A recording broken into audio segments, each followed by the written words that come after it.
just tell your parents just hi. This is big, the best present for everybody, for TV, for my fans, for everybody, for boxing. Hi, this is Michael Buffer, and you're listening to the voice of the people. Let's get ready for This Boxing is Voice. the best present for everybody. All I'm trying to do is make a stand for something that I truly believe is right. I truly believe is right. I want to be like you. Come on, man.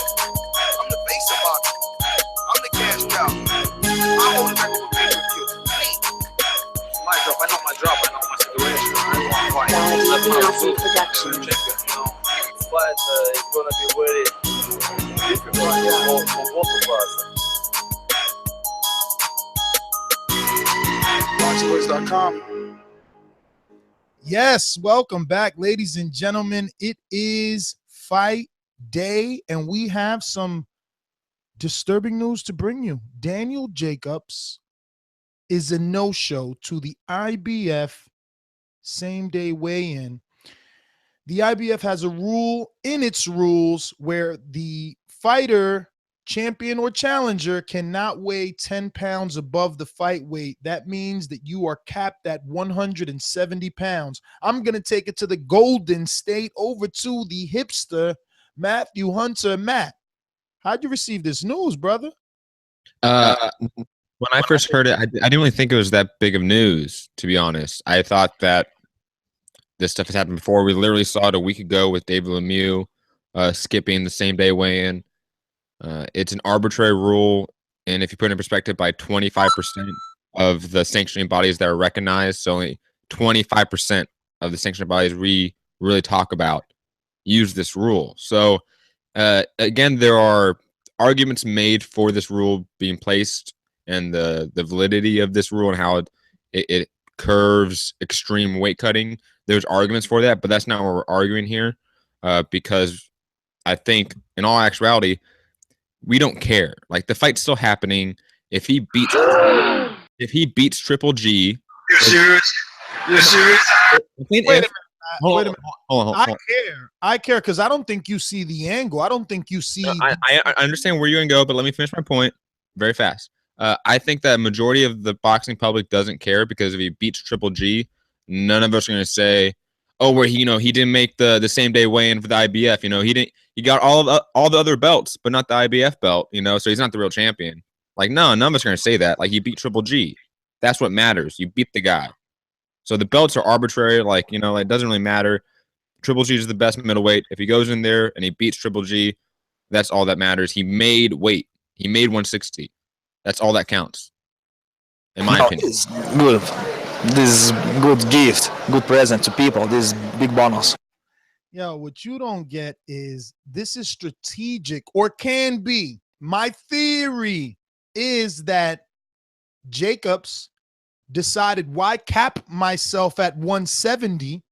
And basically, with all this extra time that I have been given due to the fact that the weigh-in was at 9 in the morning yesterday, that means 3 meals that he could eat. If he decides yesterday at 9 in the morning, fuck the IBF and their 10-day weigh-in. If I win this fight, who's going to say I'm not the middleweight champion? I don't need their belt. I don't need their recognition. I will beat Gennady in front of the world. I'm going to use this weight advantage because now I'm going to eat breakfast, lunch, and dinner yesterday, breakfast, lunch, and dinner today, while Gennady had to keep himself within weight until today. So why are you not thinking this is strategic? You think this is about belts and sanctioning fees? No, this is about no. I didn't say that. I didn't say that at all. Absorb more punches, being able to take more shots than maybe we, the public, thought. Because if a guy comes in weighing 184 pounds, a lot of people get dropped because they're struggling to make weight. And once they move up, their chins are better. Khan not being, anyone that we can use in that scenario. But there are other people that when you move up, you're not struggling to make the weight. You take the shots better. I didn't disagree with that at all in what I said. No. I know you're not disagreeing. I'm just simply pitching the other side of why this possibly could be taking place. Because again, you got to think Gennady's probably eating fucking grapes and nuts and berries all day yesterday, while this guy had a fucking chimichurri and a churrasco waiting for him in his hotel. You know what I'm saying? You just never know the minds of people. All I'm saying is I didn't bring up sanction fees as that is the reason or the catalyst for Jacobs not going the same day weigh-in. I agree that with your strategy or your hypothesis of a strategy as to why he didn't do this, I agree with that 100%. I'm just also saying from the public standpoint, not from Jacob's standpoint, from the public standpoint, this doesn't mean shit. Like we will forget about this whole thing in a year if Jacobs beats Triple G, or vice versa. If Triple G beats Jacobs, it definitely doesn't matter, I would say. I don't know. It's a topic because definitely people are going to be talking about it because you have people like Dan Rayfield making a big case about it, about how it shows unprofessionalism or whatever. And I don't think that's what the deal is. The idea of being professional for weighing in is when you weigh in on weigh-in day. The whole same day weigh-ins are arbitrary rule that you don't see that in the ABC rules of boxing. You don't see that in any other rules of boxing. The Queensberry rules of boxing. You don't see that shit in there. It's only with the IBF. That's it. Let's give out some facts here for those that don't know. Golovkin is defending his IBF title. However, Daniel Jacobs cannot acquire the title with the victory because he did not participate in the required IBF same-day weigh-in that IBF champion chairman Lindsey Tucker said in a release statement. Now, again, this doesn't mean that he can't win the other titles. This doesn't mean that you, the public, won't deem him as the best middleweight if he does win. I think this just means, why am I going to put a collar around myself and force myself for 24 hours to weigh 170 pounds when I could just come in like Julio Cesar Chavez, 184, weigh what I want, and take these punches a lot better. But listen, we're not going to take up too much more of your time, Matt. If you don't have anything to add, you know I'm going to jump out to the streets. Tell me. Yeah, go to El Camino. Well,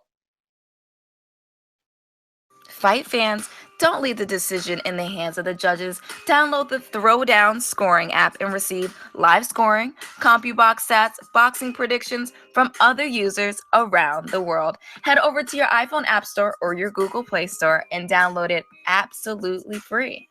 Going out to the UK to our ringer, Blackface, talk to me.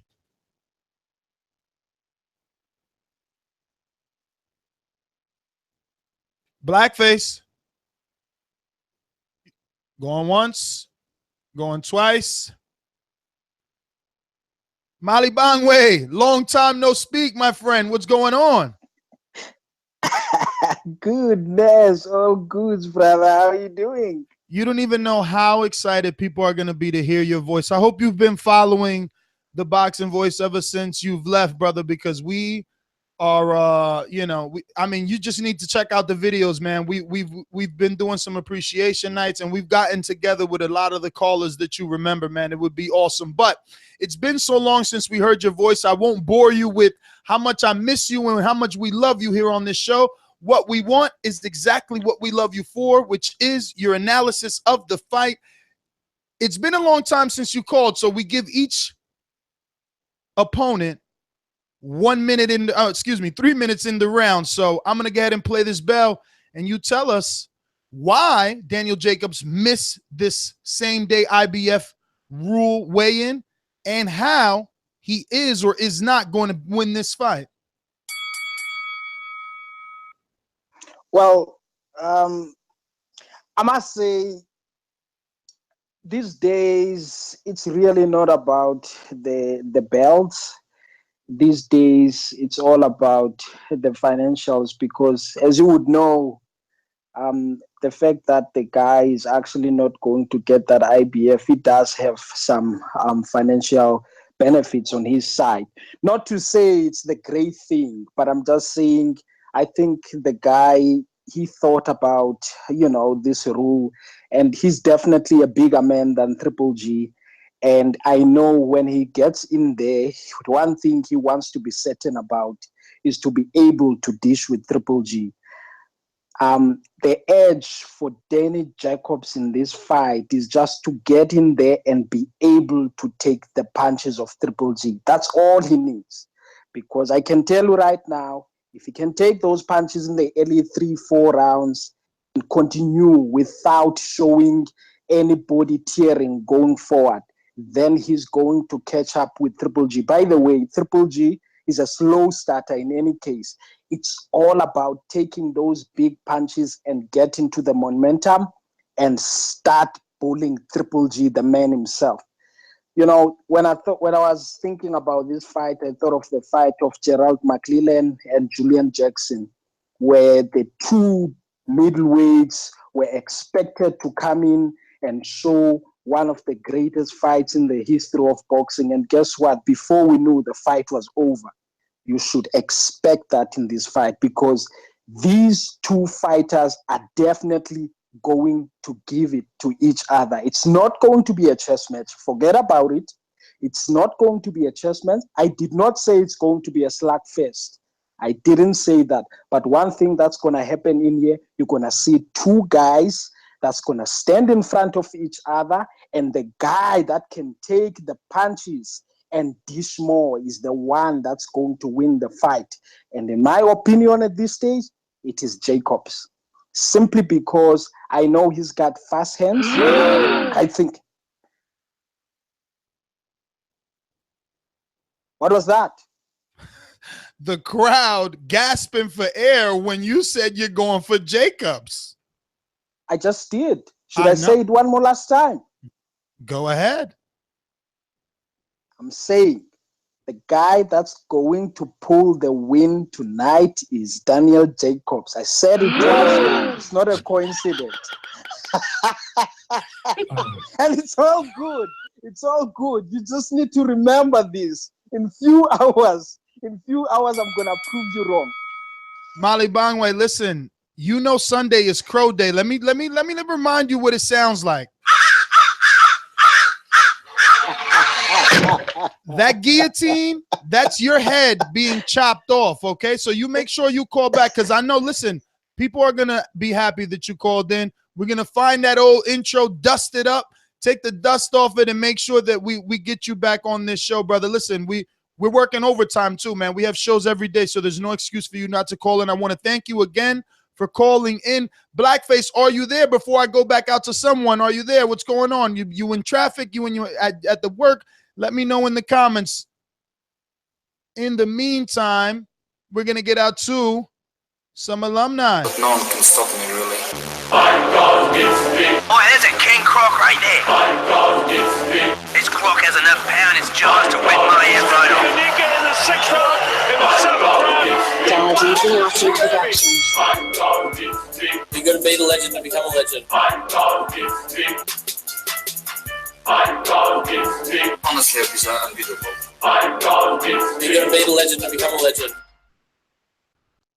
Hey, what's going on, TBV boys? Got to pretty much agree with Matt here in a way that both of you, that it's very strategic. I mean, if he beats Golovkin, no one's going to really care about the IBF title. He just beat the man who's in the division. He beat the top dog. So, you know, I think he's just looking for any kind of advantage he can take over him. So, you know, if he doesn't have to limit himself to 10 pounds, which, in all fairness, 10 pounds is a good limit. I mean, they're supposed to be fighting at middleweight. When people blow up to like light heavyweight, it's pretty unfair in a way. But, you know, Jacobs just looking for any type of advantage he could have over Triple G, and if he beats him, no one really cares about the IBF. You know, and kind of paves the way for someone to win that vacant IBF. And would Triple G still be the IBF actually in that case if Jacobs won? I'll be honest, I don't completely know. I've heard people say that he won't. It'll be vacant. Yeah, it'll be vacant. There's no way Triple G gets to keep it. Yeah, that makes more sense to me. It'll be vacant. Yeah, and then it'll just pave the way for someone else to maybe Canelo to come there, pick it up, and then fight Jacobs the winner, because Canelo's just going to use Canelo doesn't want to do that same day weigh-in. Come on. Huh? Yeah, Canelo ain't going to want to do that same day weigh-in. Yeah, come on. But you know what? He might though. He might just to get the title. You're tripping, man. He weighed 170 something against like Amir Khan. I hear you. But think about it. He might go up to a vacant title shot versus somebody that's easy, bro. You don't think he wouldn't want to go after maybe Jacobs or Billy Joe Saunders? If fucking Jacobs beats Gennady, why would Golovkin? I mean, if Jacobs beats Golovkin, why would Canelo be knocking on the door? You're crazy? No way, Jose. Listen, Alex, we're keeping it short. Thanks for calling in all the way in Australia. Mali Bangwe, where are you these parts these days? I mean, are you still in Africa or what? Yeah, I'm still in Africa, man. I've been doing a lot of work just developing myself. I got promoted last year. I'm the executive of supply chain in one of the businesses I'm running. So, and I must say, when you said that the last time I was with you, I left out, you hope that I've been following you guys. I've always been with you guys. Just that I was not calling. So I've been following you, and Nez, you definitely took the show to the next level, man. It's great, and I know you didn't do it on your own. It's because of the followers and everyone else. So it's great. You're doing a great job. Oh, man. Well, thank you. I just wanted to make sure you were still out in Africa because you'd be proud if you have been listening. We now have a West African caller who actually came out to the last TBV Appreciation Night by the name of Muhammad, who is a great person. But Mali Bangwe, you're in for a treat because we are always treated whenever we get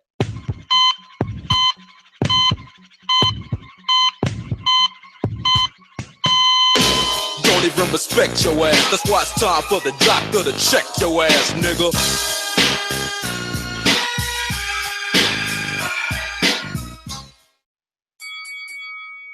Yo, Fight Doctor in the house. I'm on Rick James status as always. What's going on, gentlemen? Fight Doctor, strategic or coincidental? Listen, I take it better than that. It's called common sense, okay? Who are the IBF? Honestly, listen, it's called a weigh-in, okay? You make the weight when the weigh-in happens. Now, here comes the IBF with this shit about, oh, well, you got to weigh in a second time. Huh? What? What is that? I mean, honestly, listen, the IBF have proven themselves to be hypocrites, ass backwards, irrelevant. That's my word. Irrelevant. Listen, IBF, if the man can weigh in 40 hours before the fight, then that's the weight you go with. This weigh-in second time shit, what are you talking about? Who does this? How about this? Can I rebuttal? Can I rebuttal just a bit? Just a bit, just for argument's sake. Please. Remember the WBC, which is a title, obviously, that, you know, you hold in high regard the way that you appreciate Adonis Stevenson. And I do. The WBC sponsors us around here. We believe in the things that they do. But under the WBC rules, Julio Cesar Chavez was able to blow up to almost 182 pounds as a middleweight. And the public, the fans, they all had a problem with that. They had an issue with that. So the IBF capping a fighter who says he wants to fight at middleweight to only blow up 10 pounds is for the safety of. But that number is arbitrary. Oh, I understand, Matt, but it's still. Wait a minute. Hold on a second. Wait a minute. Hold on. Stop, please. All right, let's cut this shit, okay?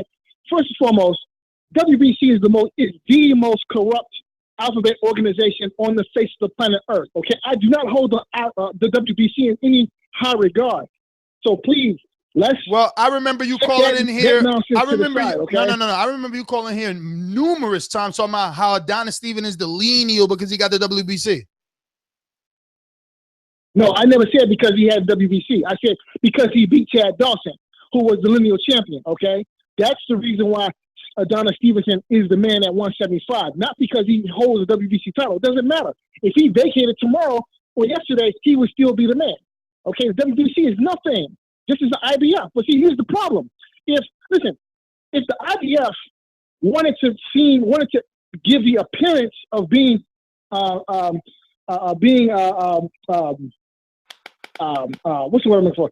If the IBF wanted to give the appearance of making sense, then they would go back to same day weigh-in policy. That's fair, okay? This All fucking right. weigh-in business is bullshit. All right. Well, Fight Doc, we might get back to you. In the meantime, we got somebody else that the public's been waiting for. It's me, Mario. Man, does it get better than listening to Fight Doctor talk about a Golovkin fight before one of the biggest Golovkin fights? This is awesome. Only on TBV. And to be honest with you, I don't disagree with a lot what he had to say. Bottom line, and Matt said this earlier today in a personal conversation, this doesn't change the fight one iota. It doesn't make it any less important. If the alphabet belts wanted to keep the illustrious nature of championship titles, then they would not operate the way that they normally do. Granted, the IBF, they were once, and I won't say that they've fallen from this completely, but they once were responsible for some of the most, or they adhered to their rules the most at one point. But these belts, they treat fighters the way they do, they rank fighters the way they do, and then they wonder why it's not held up in pristine to the fans and the fighters. This doesn't change the fight, but I do think it's strategic. I think it's strategic because I can't think of any other reason why he wouldn't do it. Why wouldn't you just want to pick up another title unless there's a reason you don't want to weigh in? So that said, it's a little bit of a bummer. I know a lot of people were like comparing this to David Lemieux, but I think it's just a bummer. That's all it is. It's like, man, I really want the winner to be in a position to unify the division because we haven't seen that in a really, really long time. And that's why the belts ultimately matter. The IBF doesn't matter anymore, in my opinion, than any other belt. Obviously, the WBC has more historic, so I guess you could argue that it's up there. But that's why the IBF matters. To answer the Fight Doctor's question, it matters because they all matter. So. Yo, that is me throwing punches at every single listener watching right now that has not hit the thumbs up button. What is wrong with you? You obviously are enjoying the content, and hitting the thumbs up button not only tells Mario, who I so rudely interrupted just to tell you this emergency broadcast message, but tells him that you enjoy it, Matt, myself. Not only that, but it helps with the visibility of the show. So since there's so many of you, hit the thumbs up. We're going to stay here longer than we were just so we could get to all your calls, because I know there's a lot of excitement for this big pay-per-view. Gennady Golovkin, Daniel Jacobs. We're talking about 34-year-old guy versus a 30-year-old guy. You see the tail of the tape there. We're talking 92% knockout ratio, 88. Mario, resume. Hit the thumbs up button. Yeah, so I'll just end it there. It doesn't change the fight one bit. I am so excited. We're almost at fight time. And this is what I was thinking. We're in this position where, we nitpick a lot, and that's our job as fight fans. It's our job as fight journalists. But this is just something we can plainly enjoy. Title belts or no title belts. We are watching the two. I don't care what MD says. I don't care what anyone says. These are the two best middleweights in the world. This is the fight. Fuck Canelo Golovkin. This is the fight. Canelo's not a real middleweight. Canelo never deserved the belt that he got. This is the real middleweight fight. Casuals can take Golovkin, Canelo. This is the real one. Yo, you're bugging right now. Very quickly, though, I just want to make a quick point. The fighter makes the belt. The fighter makes the championship. Like, there's a reason why, even though Triple G wasn't the lineal champion for so long, we viewed him as the man at middleweight. Because at this point in time in boxing's history and the devaluation of the titles, it's now come to a point where the fighters mean more than the belts. That's just a fact. That's why I like Matt, because Matt just made me understand why I'm so bummed. I'm so bummed because this fight is so important to me, regardless of belts, but the winner obtaining all these titles gives them meaning. So I mean, perfectly said, Matt. God, you're a genius, I think. Well, they call me the hipster. We didn't call him a genius, but we definitely called him our 2016 Caller of the Year. And you can check out footage of that at the first New York City TV appreciation night ever. 646 Chris, what's going on, my friend? Yo, what's good, Ness? What up, Mario? Good to hear you again. What up, my man Matt? What's going on, man? What up? What's up, Chris? Chilling. Yo, I think that the extra pounds that Jacobs put on could actually work in his advantage. You know, and I don't like the mandatory, you can't weigh in 10 pounds a day after the fight, but I really think that it's going to help Jacobs, and he's going to need a lot of help tonight because, Golovkin's a great fighter. And him, if he does win this fight, him getting the IBF title later tonight, him getting the IBF title, well, him not getting the IBF title, it's still not going to make as much of a big statement as he definitely beat Golovkin because no one gets a chance in this fight. And I didn't get a chance to call in on Thursday, but I'm moving for Jacobs, and I'm pulling for Danny Jacobs, hopefully for the upset. Well, all right, Chris. We can get to some other callers. I want to remind everyone that if you want to see film studies on numerous fights, you want to see behind-the-scenes footage, never-before-seen content, you can support us on Patreon to get access to our exclusive feed. We're going to continue to go out to these phone lines. We actually got a now 2017 Caller of the Year. I mean, what's going on, brother?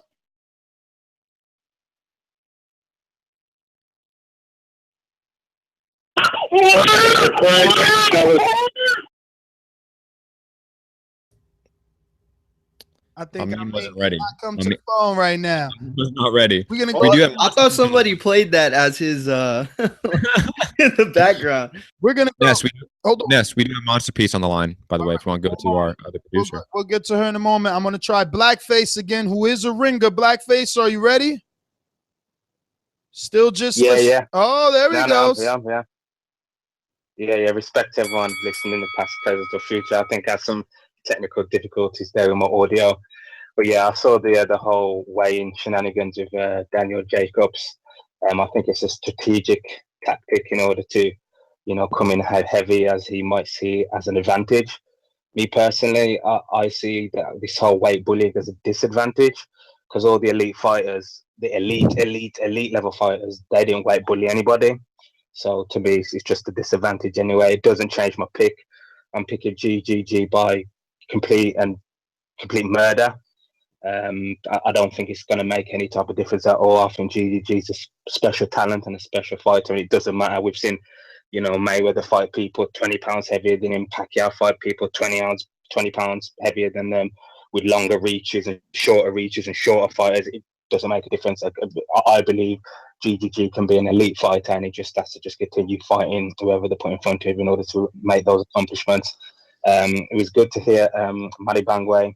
Nestor need to dig out his intro. I was hoping he'd play his intro for him, but I guess that's probably got lost in the archives.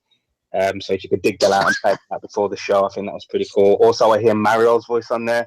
Where the hell did Mario return?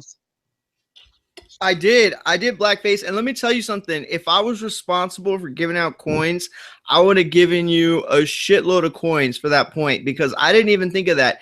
I believe Golovkin's an elite fighter, and we've seen guys that are elite fighters deal with 20-pound differences, and so coins. Mario, get out of here. Come on. Floyd Mayweather made people cut down to weights that they weren't used to. Yeah, he made people drop to 152. That is weight bullying. It's just a different type.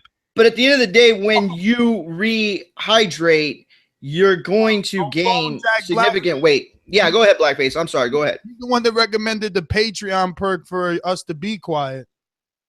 So my take on that one is when it comes to Molly Bangway, Hey, Cody, he's just cut the line. He ain't been around for so long, man. Just cut the line like it's nothing. Cutting the line on Blackface and shit. You guys are slow. It's so good though. But yeah, it's good to see Mario return. I guess Mario must have took one of those Mario pipes or those Mario tunnels and just turned up back at the boxing voice. There you go. There's your soundbite there, Mario. Go take one of them tunnels and just come in and enter whenever you please, man. But yeah, that's my call. Being right too soon is socially unacceptable. All right, let's bring on Monster Piece, who's waiting. I'm a motherfucking monster.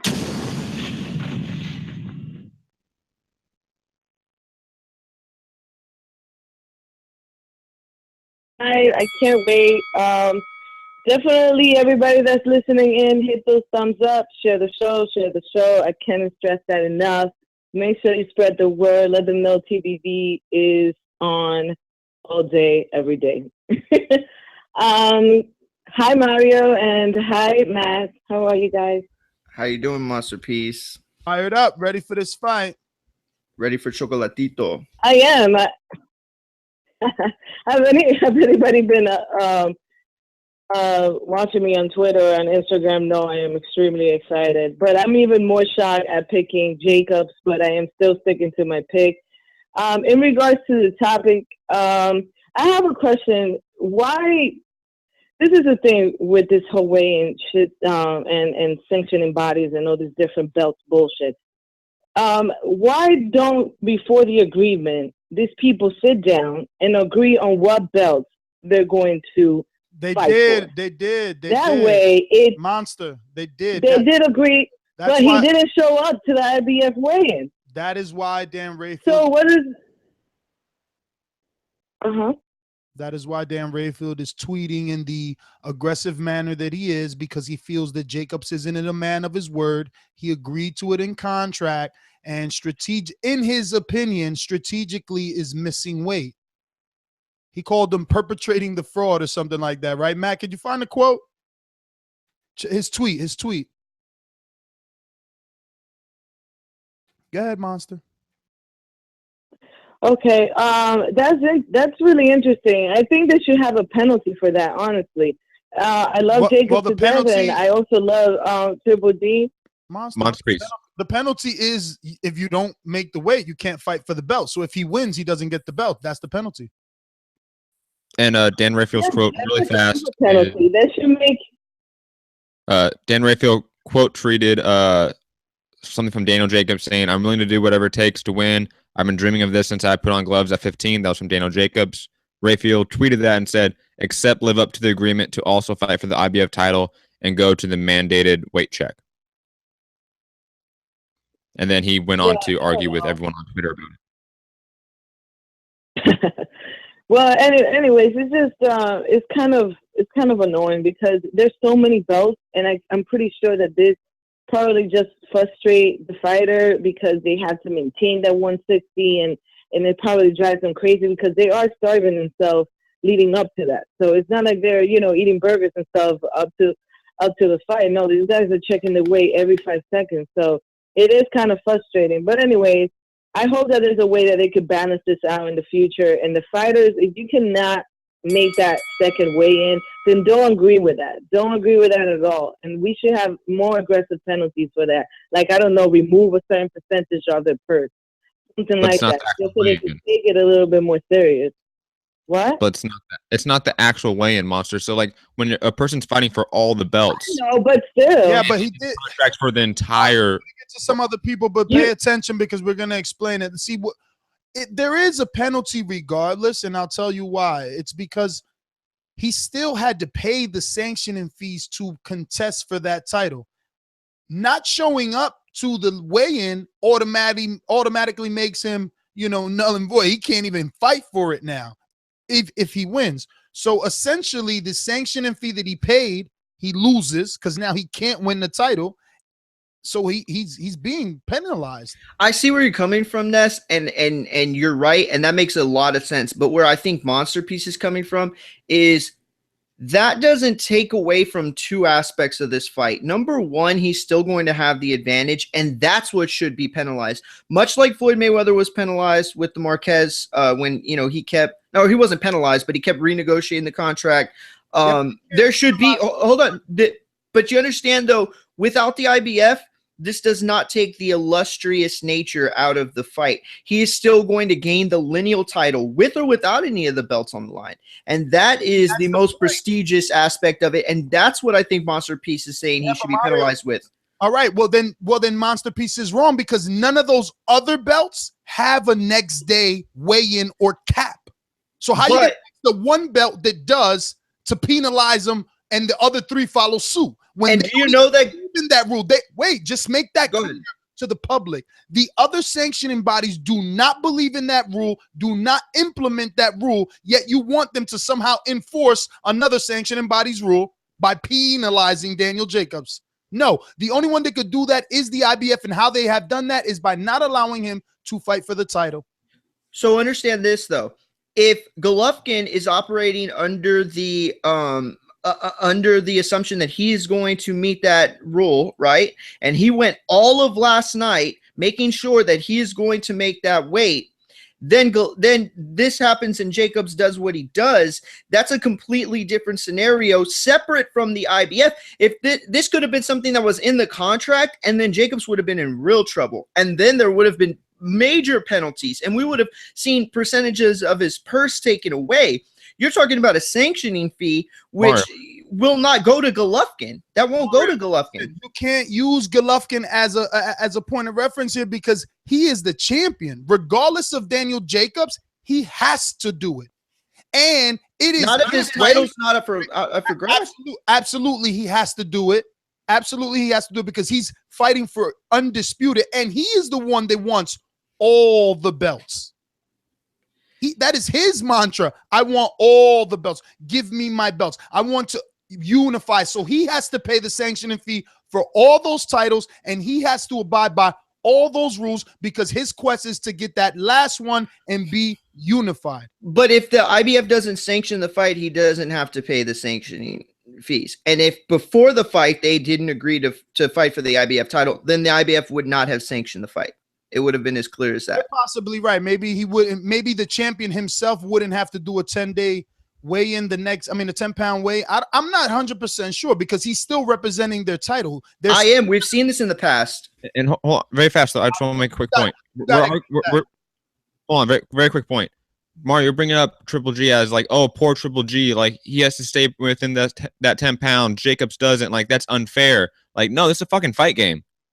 Like, if 75% of the other sanctioning bodies that are sanctioning this fight don't have this rule, if I'm fighter X, let's throw out all the names. If I'm fighter X, why fucking go along with that arbitrary rule if I'm still gonna get the fight, still get to get paid my money, and still get the other 3 belts? Because both fighters were under the agreement that they were. Argue the morality of it, I think it's pretty ridiculous when this is in comparison to even steroids, in your gloves, putting like all the other stuff you can do to break the rules. This is so fucking small, and yet you're arguing it from a morality standpoint, which I don't understand. It's not like small. you broke the rule, you got penalized. It's not. You're talking about ounces in boxing. That's huge. You know what's small? But everyone else does it. The amount whatness? of thumbs up. The amount. I mean, I don't understand it. The amount of what? I'm sorry. The amount of thumbs up is small. Gennaro 77. You should be the first one campaigning that we need more thumbs up. Listen, let's get to some callers, because there are a lot of people here. I mean, we're going to try to go back to you once we go to California. I don't know. I guess in Crenshaw, since it's called Donald's Trap Phone. Hello, what's up? Donald, what's going on, brother? Shit, hold on. Okay, yeah, I got my speaker on. What I want to say is, okay, so on far as Daniel Jacobs' behalf, he could not state that in the beginning that, you know, he's not going to make the weight for the IBF, because then that would be giving out his strategy. And if this was a part of his strategy, was to come in overweight and to talk the IBF title to beat Gennady Golovkin, then he can't state that in the beginning, because that's just a part of the strategy. Now, we all know if he goes in there and he beats Gennady Golovkin and he doesn't get the IBF, so what? He beat the monster. Technically, whoever ends up getting that IBF belt, Jacob should be able to walk through that person, because Golovkin was the man, so it won't matter in the end. Now, as far as Gennady Golovkin's defense, I can say this. If Jacobs has an issue with his chin, him coming in at 180, 175, 185, that shit won't make a difference on his chin. If he gets hit flush on his chin, he's going to go down. Whether if he's 175 to 190, he'll go down regardless. Now, does that help him a little bit with taking the shots? Yes, it does. But I mean, like I said, if he doesn't have a chin, he doesn't have a chin. Now, if that's a part of the plan, that's a part of the plan. But if Golovkin beats him, we won't care about the weight. But that's just the point that I see on that. I don't think it makes a difference. I mean, don't you guys agree with that though, right? That's basically what we agree, except from a morality standpoint, it's kind of unsportsmanlike is what some can argue. But Donald, want to thank you for calling in. Thank you for keeping it short. There are people out there waiting. Remember, if you're watching this, hit that thumbs up button. If you want to call internationally, absolutely free, and you're calling in from another country like Mali Bangwe or like a few others, remember to add Nestor Gibbs on Skype. That's NESTORGIBBS. Let's go to a first-time Skype caller. Idris, where you calling in from, friend? Hey, what's up, man? I'm calling in from East London, UK. East London, UK. How long have you been listening to the show? It's got to be about 8-9 months now, man. Let me tell you something, man. This is the greatest channel of all time. You get me? I wish I knew about this way earlier, but it is what it is. Hey, man, I want to thank you for those kind words. I'm going to go ahead and play this first-time caller intro since you've been listening for about 8 or 9 months. You know the tradition. Yeah, go on. I'm pumped up, man. Well, man, I'm pumped up. I love when people come on enthusiastic. Ladies and gentlemen, making his professional debut. Weighing in at 175 pounds. Idris Muhammad. Yeah, that's it. Now, man. Idris. That's awesome. He gave his weight. That was awesome, Idris. Awesome. Yeah, we actually looking for 175 pounder. We need a good 175 pounder for our car, but that's a podcast for another day. Right now, Daniel Jacobs missed the same day IBF rule weigh-in. What do you think? Strategic or coincidence? You know what? I would say it's a bit of both. I'm leaning more towards strategic, but even if it was strategic, I don't think it's really a good strategy because, first of all, the IBF, what does that mean? He's giving it up? Yes, that means he cannot win the title even if he beats Gennady Golovkin. First of all, that's a bad move. Secondly, Golovkin, it would have took him less than 24 hours to know this guy's blown up a bit more. So Golovkin is already knows by now what his plan is. So it's kind of like countered in a way, if you get what I mean. But me, I'm rooting for Jacobs, you know what I mean? I don't think he's going to get the win, but I'm rooting for him. You get me? I would have loved for Jacobs to go and slap Billy Joe Saunders first and then come for this fight, but this is still a big fight. You know what I mean? And I just think it's bad for him to just drop the IBF. It's a big, huge fight. It's not like this is a normal Saturday night fight, man. This is one of the few super fights. We've been getting a few this year, but this is a super fight for everyone in boxing. So I think he should just been prepared for everything all these months and gone in there and try his hardest to take everything. You get me? Get there or die trying, man. But I don't know, maybe that just means he's not that confident in himself, so he's ready to drop one belt and put on a couple more pounds if it gives him that extra advantage for himself. It could be a confidence thing. I agree. I think that those extra pounds may help with the, the shots that he's got to take. Yo, but as far as Billy Joe, made, man. The IBF, he just did a sacrifice for that and try and give something. What was you saying, Billy Joe? Sorry. Yeah, I was gonna say I think I got him on the line. Golovkin would destroy me and you on the same night. How about that?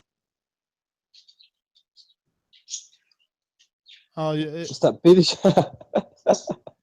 That's that little, hey, your sound bites, man. Hey, listen, I gotta give it to you, man. All of them, even the Kell Brooks one, they're all funny, man. But Billy Joe, yeah, he's a joker, man. Billy's a joker, man. I would have loved Jacobs to beat him, and then this would have been just a big fight, man. Do you know what I mean? I think he's holding that title hostage for way too long, and he's lost the respect of the UK. We gave him the respect, but then you lose respect when you're not. He's lost half the respect of most of the respect of the people when he's not trying to be a fighter's champion. He's just holding on to that belt. And I know he's going to try and cash out and lose to Golovkin eventually, but I would have loved Jacobs to take that fight, take the belt off him. Idris, you're a first-time caller, so I'll let you go pass on the round. I want to thank you for calling in, brother. We truly appreciate all first-time callers. Remember, international callers, add Nestor Gibbs on Skype. The number to call in from your cell phone, from your landline, 1-425-569-5241. Mario, doesn't look like that many people are upset. We're gonna keep taking calls and seeing how the street feels. But how upset are you? It's a big deal. I am upset. It's not a big deal because it doesn't take away from the fight at all. But I think what me and Matt just debated, and I wish that we would have debated after you spoke, Ness, because you used the word unsportsmanlike. And that's, I think, what I'm trying to say most of all. If Daniel Jacobs would have said last night or at the weigh-in or sometime yesterday, hey, Triple G, I'm not going to fight for the IBF. I'm not going to show up to the weight check. So, you figure it out. You have the opportunity to do whatever you want to do. Then, that's something else. That's something different. But to go on as planned, it's wrong. It is wrong. Yo,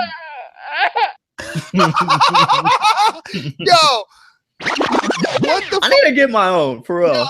Yo, Matt started it because he hit you. That's messed up.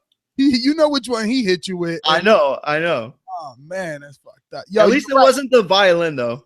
Let me tell you. No, it was the violin. You just didn't hear it. I didn't hear that one. The violin.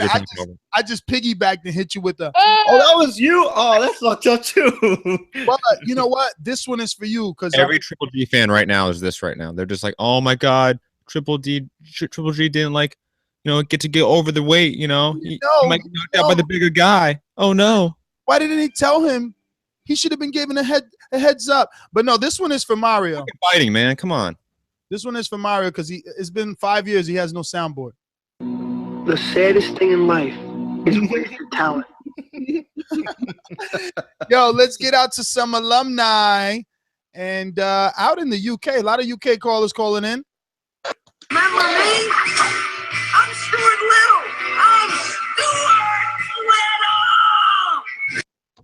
What's happening, Nestor? What's going on, you Stuart? Yeah, I mean, looking forward to the fight. I think Danny Jacobs, that Mohammed he's got noise in the background, Nestor. You need to Idris, you got to mute yourself, Idris. Oh, my bad. Restarting. Oh, fuck for that. No, I'm looking forward to the fight. I mean, Danny Jacobs and Lemieux are making a mockery of boxing rules. I mean, why are these rules there if these fighters are just going to completely ignore it? Now, this rule was put in place. Russell, mute yourself, Russell. Mute yourself, Russ. All right. All Skype callers that are not speaking other than Stuart, because it's Stuart's call, please mute yourself, courtesy to your fellow listener. Jesus Christ, man. Yeah, but they're making a mockery out of these rules, Nez. At the end of the day, that's what they're there for. Them rules were put in place because Arturo Gatti nearly killed a guy by putting about 30 pounds on overnight. So that's what them rules are there for. You've got Danny Jacobs, you've got Lemieux, just totally ignoring them. You've got to hit these fighters in the pocket where it hurts the most. They don't care about these belts. They've made it clear. Kell Brook would have thrown that IBF title away if he thought Khan was going to fight him. He would have threw it away. So the fighters don't care about belts, they care about money, and you've got to hit these fighters in their pocket 25% of their pay packet if they can't make the second day weigh-in. Why is the rule there if you're not going to punish these people for not sticking with it? And as the fight goes, Danny Jacobs, number 2 middleweight in the world for me, and he's a very good fighter, and he punches hard, but it's just never going to be enough. Golovkin has never looked like he's going to be hurt in his career. I mean, his chin's granite. I don't think Danny Jacobs is going to really test his chin. I think Golovkin's going to be smart. He's not going to be like he was against Brook, just swinging wild and letting Brook punch him in the face, basically. I don't think you can do that against Jacobs. But I just don't think Jacobs is tough enough. I just don't think his chin is going to hold up to 12 rounds of Golovkin coming forward and throwing bombs. And I think that's the problem with Danny Jacobs. Very good fighter, but just not tough enough and not durable enough to last with Golovkin. And I think it could go 4 rounds. Well, all right, Stu. Great call, Stu. Great call. I mean, he's definitely siding with those. He's definitely siding with those that feel like Golovkin should have known, and that rules are there, and But only rules for 25% of the sanctioning. Okay, bodies. Matt. Okay. But Matt, if you pay the sanctioning fee, It's basically signing the contract and the terms and conditions. And he lost the money. He broke the rules. I'm not denying that he did not break the rule. He did. Matt, I am with you on that. His penalty is you cannot win the fight and you lost your money. So I'm good with that. People want more because, you know, they want more. And let's be honest, if the IBF belt was on the line, this wouldn't be a topic of conversation at all, because there's not a same day weigh-in with those sanctioning bodies. Like this literally would not even be a show because they wouldn't be doing this, and we wouldn't be talking about it. But it's only because the IBF does it. That's true. You know what else is true? That we got to get back out to these callers, but these calls are brought to you by El Camino Electrical Services, experts in electric vehicle charging stations. For consultations and turnkey installation, visit us at elcaminoelectricalservices.com. Marcus in Washington, D.C. What's going on, brother? Strategic? Yo, what's good? Was it strategic or coincidental? Little, man, that was a good call by Stuart Little, all four of them. Look, he knew what he was going to do off the break. A rule that can't be enforced is not a rule. So I don't even know why the IBF has it in there. Unless you're talking about some young fighters coming up who will be their only title and name recognition, you're never going to have somebody who is trying to strategically get an edge in a A and a B, high A, you know what I'm saying, level fighter. Is going to look for every advantage they can possible. So it's clearly strategic. I'm pretty sure it's of no surprise to anybody in Golovkin's camp. You know, Golovkin's going to come in at 170 regardless, so it was a non-issue for him. He was 162, 3 days out or 5 days out. Daniel Jacobs was 167.8. That guy's not in shape like he's telling us he's in shape, obviously, you know, and he's going to pay for it. I mean, at the end of the day, yeah, it was clearly strategic, but it's not a surprise, though, if that's what you're asking. It's not a surprise at all. Hey, look, let's leave the negotiations for next day weigh-ins inside of the contract where they can negotiate higher penalties to make people do that, because obviously if the belt and a little bit, 1 or 2% sanctioning fee is on the line, who cares? You know, coins. Fight and possibly a shot at a Canelo fight that's going to land me $15, $20 million. Who gives a fuck? But if we're just talking about some dude like Tariano Johnson going up into the IBF fight, then of course he's going to make the weight because his validity rests on having the title. Either one of these fighters' validity is going to rest on having the IBF title. And so we should know that already. It's no big deal. Golovkin comes in at 170. Jacobs could come in at 180. Just means it's going to sound worse when he hits the ground. That's all. He's going to get his ass whipped. So don't think Triple G doesn't take shit like this easy, because he's a throwback dude on the sport and keeping his word. And I'm not surprised if he's not doing his best Sergey Kovalev impression in the back now, calling him a real piece of shit. So doesn't matter, though. It's nothing. Small shit to a giant, man. Triple G by, man, no later than the 10th, man. But it's going to be a brutal beating. Andre Rozier is going to step in.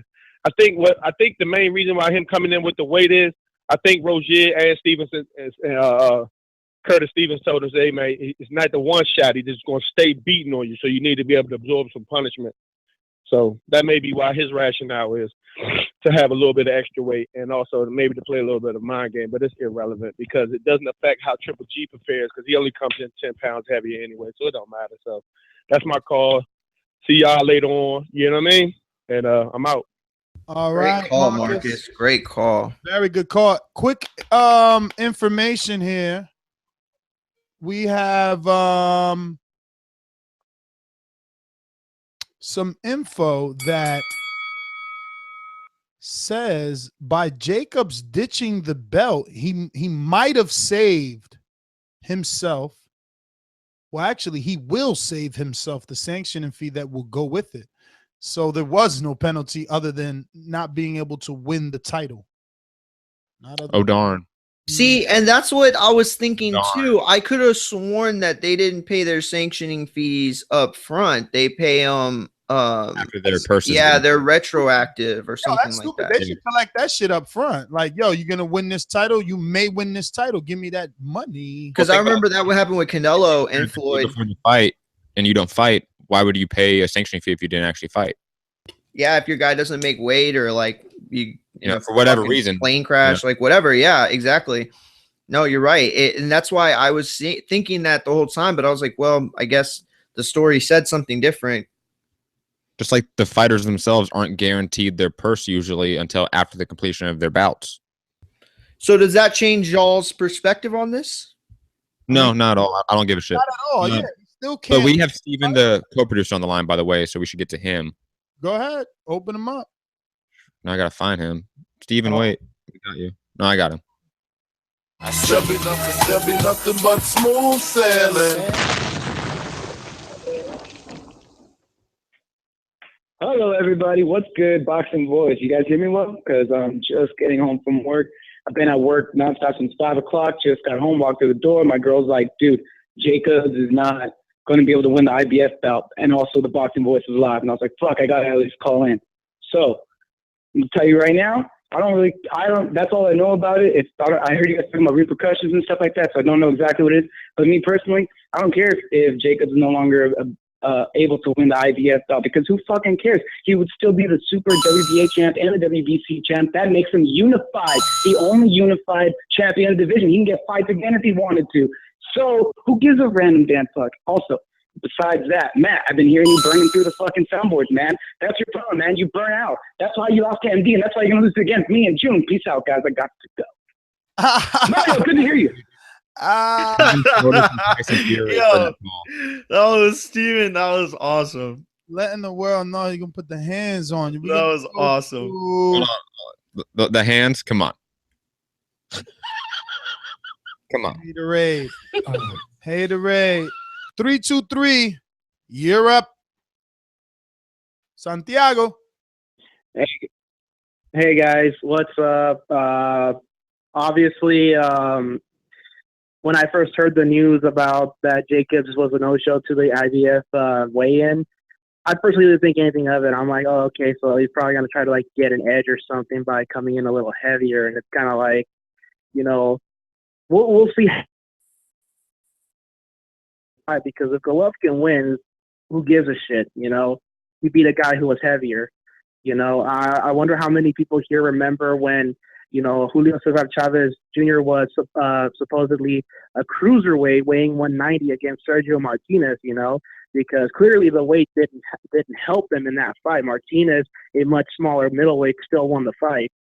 And it's kind of like, you got to wonder if that might backfire on him, because, like, not everybody can take the weight and make it functional weight. You know, maybe it'll make him sluggish, you know, maybe it'll actually hurt him in the long haul of the fight.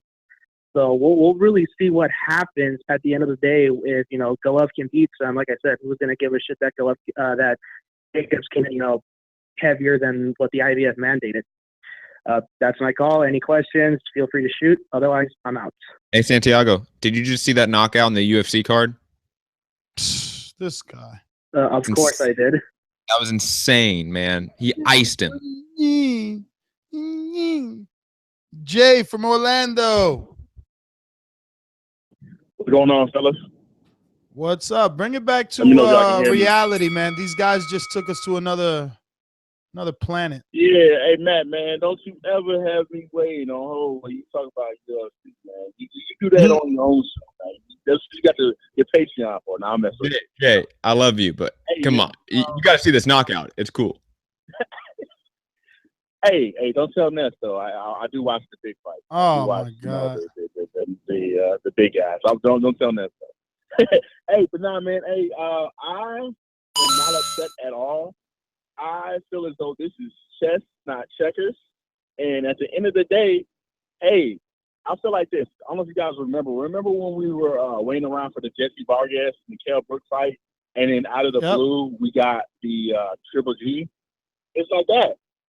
Hey, they pull wolves over our eyes all the time, so you got to do it to them sometimes. And you know what? Hey, it's not fair and level war. Like, this is war. Like, at the end of the day, you're going in there for a battle. Yeah, it's messed up, but hey, I broke the rule. I did whatever I had to do, but I'm facing up to it. It's not. I didn't sign anything in the contract that says I have to do it, so I don't have to do it. Going into the fight before this, I gave Jacobs a 25% chance. Now I give him a little, like 40%. I still don't think he's going to win, but I think he's going to last a little bit longer. And any mental edge, and you know, in this day and age, that's all it takes. Some kind of mental edge to psych your partner out. like the guy that's going to fight out in there, man. All right, man. Look forward to a good fight and can't wait for it tomorrow. All right, Jay. Thanks for calling in. I want to go back to Amin, see if he's ready. Amin, what up? Good, fellas. Appreciate y'all coming back to me. No problem. Yo, I just really think that it's all about Jacobs maximizing his greatest advantage. He's trying to be able to absorb punches. He's trying to be able to give punches. It's the only chance he got tonight. I'm actually kind of hyped up. I'm going to a little fight party to watch this. And, you know, the IBF is an important title, you know, in the big picture. But somebody else being able to grab it, it creates a little bit of parity, too, because then, you know, whoever grabs that title, that's a nice little matchup. And then it kind of, you know, maybe Lemieux and somebody else fight for the vacant IBF. So, you know, it's good for the sport, even though some people might not like the sportsmanship angle of it. That's my call, fellas. All right, Amin. Thanks for calling in. We got 1-1-1-1-1. If you're calling in blocked or on Skype, straight into the switchboard. You're live. Who's this? All ones. Block number. Hello? Yes, sir. Who's this? Where you calling from? Hello? Yes, sir. Who's this? Where you calling from? This is Ricker from Tustin. Ricker from Tustin.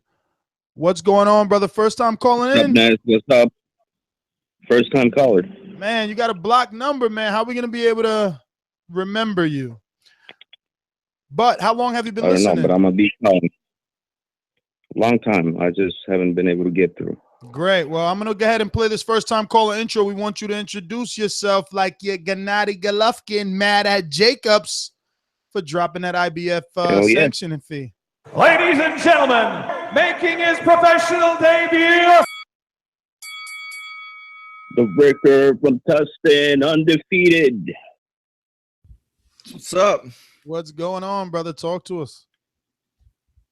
Yeah, I just wanted to talk about the whole weighing issue. I don't think that it's gonna matter. You know, I don't think that Jacobs is gonna get a better chin adding 10 more pounds to his weight. It's definitely been checked. I don't think he's gonna last more than 5 rounds. Well, all right. Man, a lot of people saying short. But you think it was strategic? You think it was strategic what he did?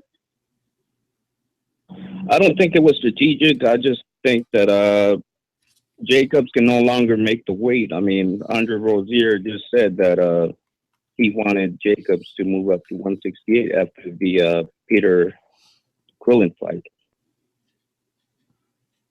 So that's probably one of the issues or one of the reasons why he didn't care to make weight. That happened.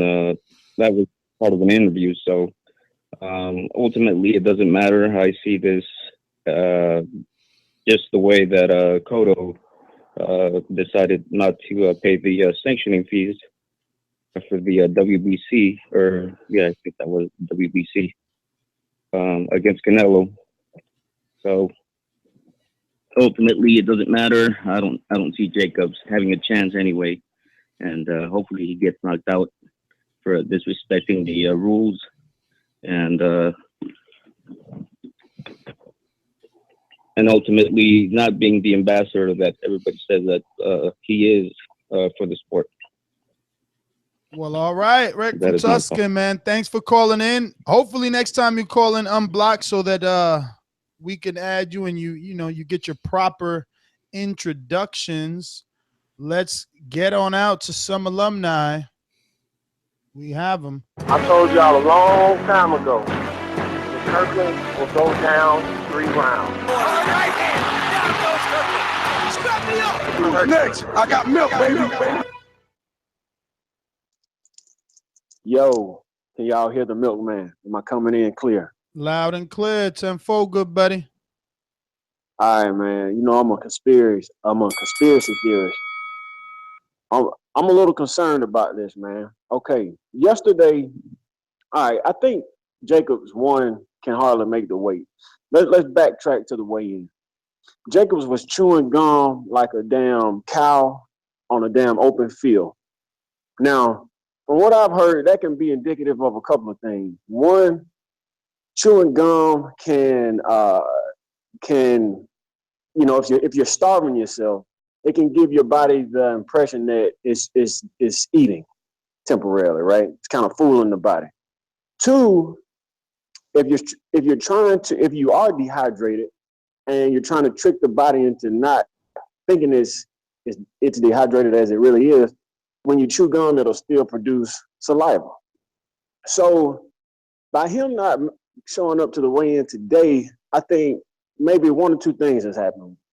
One, he may not have been feeling that well, and when he got up this morning, he said, "You know what? Fuck it. I'd rather just rest, not go down and get involved in all of this, and just keep hydrated or rehydrating." Or two, if he just said, "Fuck it, I'm 15 or 20 pounds past the limit that the IBF set aside," and he's just like, "Fuck it, what's the point?" So I'm a little concerned. At first I said 7 rounds. Let me do a backup plan. If he's not knocked out in round 7, it's going to be round 4. All right. Jacobs ain't feeling well. Jacobs is not feeling well. I'm gonna go ahead. So you don't think it was strategic? You don't think it was strategic? You think he's not feeling well? Okay. Well, I think he's not feeling well. That's an interesting one. I love theories too, especially conspiracies. Let me get to some. I'll say real quick. Milkman is partially right. Well, actually, what you do is when you're having trouble making that weight and you chew gum, it's a way to build up like as much saliva so that you can lose just those extra, bit of ounces. So he's right, but it wouldn't. Like he wouldn't need that gum still on the scale, and he certainly wouldn't have needed it in the face-off. So maybe he still had it in his mouth. That could be a thing. But the fact that he had it at the weigh-in isn't like, I mean, it could be, but it's doesn't mean that it's necessarily was the case. All right, let's see. What do we got? Doom. Yusef in H-Town. What's up? What's going on, Nick? Man, you know what? I gotta go with my boy that was just came on here, man. I'm kind of nervous, man. I mean, but definitely I'm kind of nervous because have Jacobs ever did this before? Well, let me pause you for a moment. Yusef, you got a lot of background noise. I need you to either get away from that room, get back on just cell phone, not Bluetooth or speaker, while I give this emergency announcement. Let me see. I think I got a breaking news announcement around here somewhere. Where is you at? Breaking news. Various. No, that ain't it. Where are you? That's new rule. Nope. Whatever.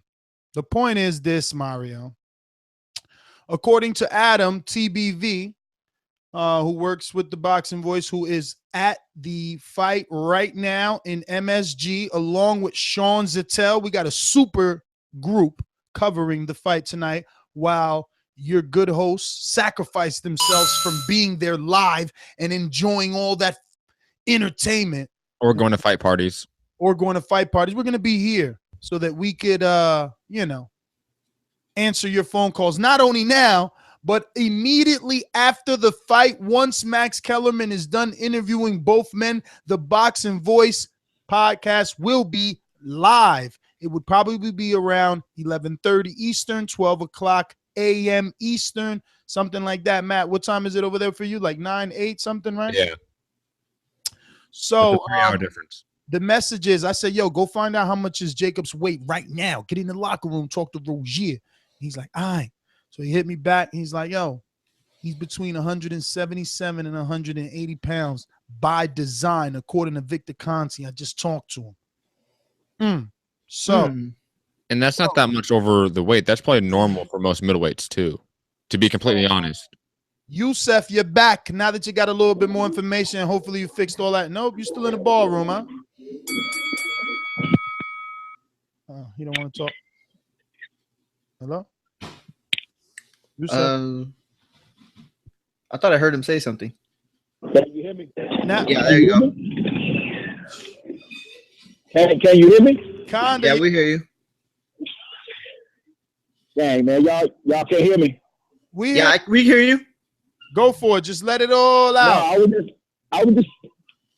Listen, I'm in H-Town, man. I'm eating some crawfish right now, so that's what we do. We eat mud bugs, man. So, but I'm saying that I am nervous. I am nervous about this right here. And I was asking if Daniel Jacobs ever did this before, because usually he come in pretty, pretty in shape. For him, that's not used to this weight, because, man, I'm pretty nervous. That can work against, especially somebody that's on AGG level, that it can work against him, and I'm kind of nervous, man. Yusuf. Also, you have to remember that this is Daniel Jacobs, in my knowledge, his first IBF sanctioned fight, because he was sanctioned by the WBA and fighting under the WBA's umbrella. So he never had to do the same day weigh-in until this fight that I know of. Yusuf, man, you got crazy background noise, but we are going to switch it to. We're giving each caller 1 minute. We're dropping into 1 minute. 562. Are you a first-time caller? 562-507. Nah, man, this is Marquise from Long Beach. Marquise from Long Beach. Get that down, producer. What's going on? I just wanted to say, man, he flew out to Cali. He said it's his best training camp. You know, he said everything went well. He hired a nutritionist. I think this is a strategic move on his part. I mean, he just said everything is good. He's from Brooklyn, so, you know, this is just a little pull he doing, trying to get an advantage. Well, all right, Marquise, short and sweet, and exactly. I appreciate it, yo. No problem. We appreciate you calling in. We're gonna make sure we don't make that mistake again. Marquise in Long Beach, he said, right? Yeah, I remember him calling in. I think it was a week ago or something like that. Maybe it was this week because we do so many shows. I remember someone said Long Beach this week. So No, it was Marquise. I remember you calling in. I thought I had your number down, so it's down there. Don't worry. well, we need to get that doc updated professionally, bro. 832-484, so that it's like the cloud, you know. 832-484. First time calling in. Who's this? Yeah, this is Omar, man. How are you? It's your first time calling in? Can you hear me? Yeah, it's my first time calling in, man. How long have you been listening, brother? Yeah, maybe like a year and a half now. Sweet, sweet. We're gonna need you just to speak into the mic a little bit louder, a little clearer. You know the tradition. You know the tradition. If you said you've been listening that long, we're gonna go ahead and play this first time caller intro, and you come out swinging, man. Ladies and gentlemen, making his professional debut. The baby face assassin Omar Luna from Houston, Texas, baby. Let's go. Omar Luna, Houston, Texas. What's up? So talk to us, brother. You think this is strategic or what? Yeah, I think these guys are making too much of a big deal about him now going up coming down the way for the 10 pounds or whatever. There's already a lot of belts on the line. Lineal champion. We all know it will be crowned tonight. So all these guys need to really stop bitching about whether it's fast sportsmanship. Like, come on now. Like, we got a good fight tonight. Doesn't matter what the weight is. I mean, if he's trying to get up in weight, I mean, maybe he's trying to take a better body shot, but we'll see how he goes, man. But I got Triple G tonight, but, man, I want the Miracle Man to put out an upset. Well, all right, Mr. Omar Luna in Houston, Texas. I want to thank you for calling in. We're going to get out to some other callers. We're going to go to our Skype machine. And Daino, talk to me, brother. Hey, what's going on? What's going on, Ness? What's poppin'? Hey, man, we're here talking Daniel Jacobs deciding he doesn't want that IBF and he's not going to cap himself at 170. Strategic or coincidental?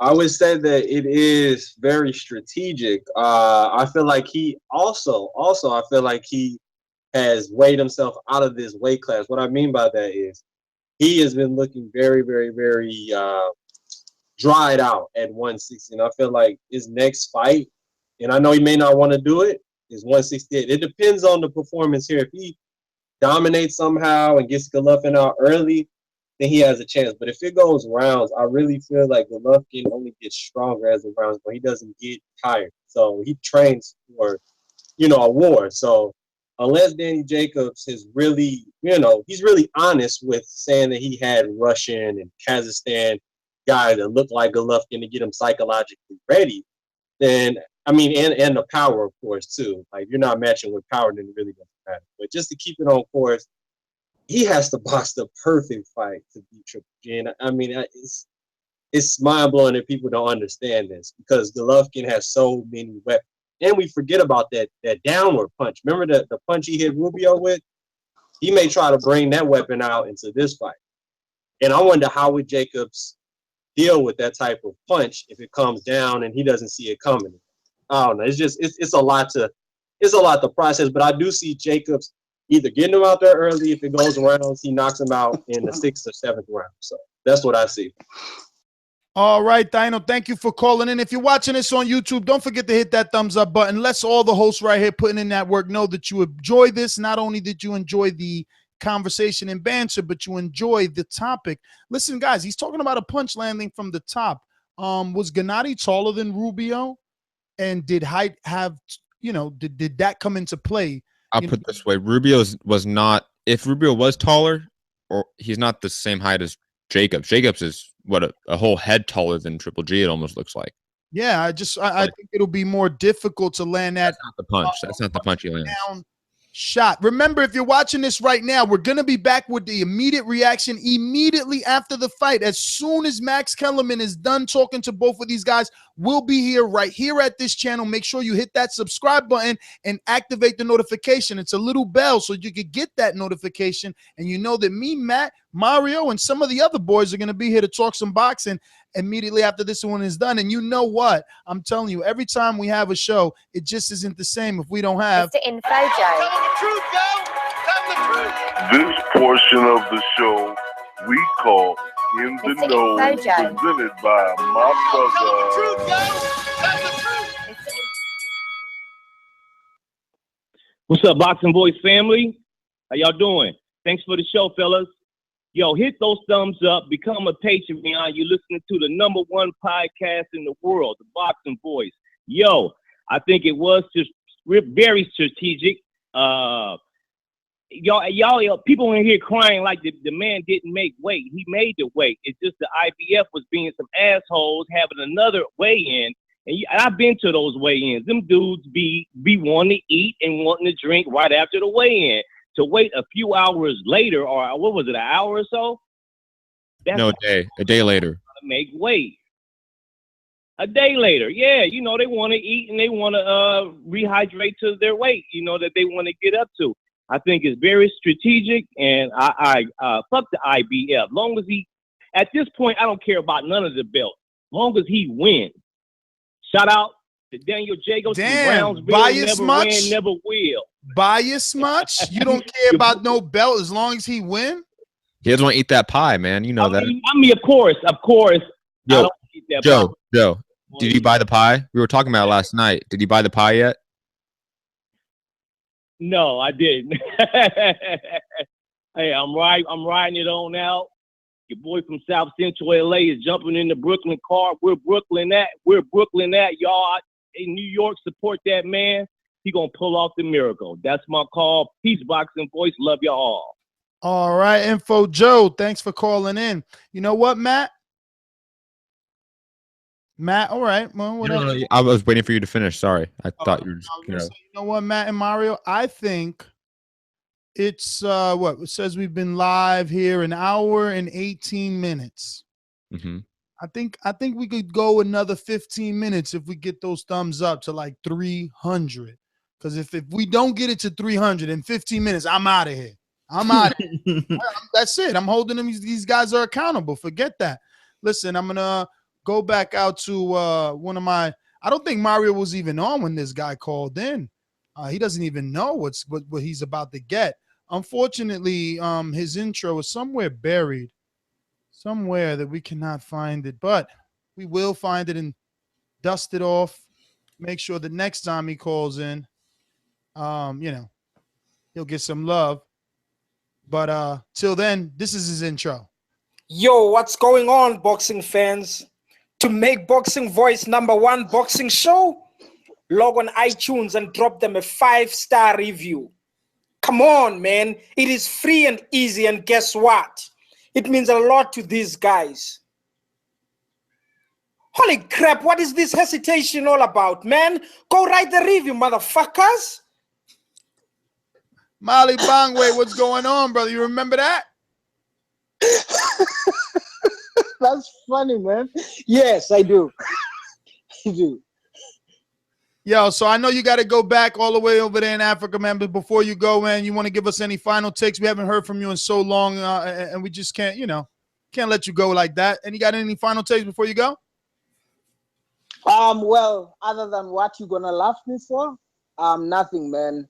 It's Danny Jacobs. He's gonna do it, and he's gonna do it convincingly.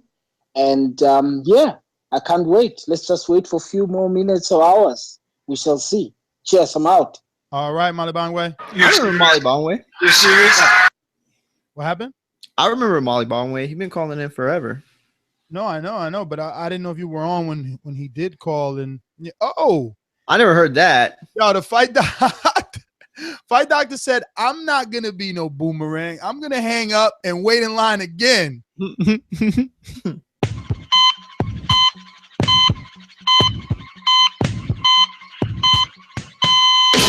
Don't even respect your ass. That's why it's time for the doctor to check your ass, nigga.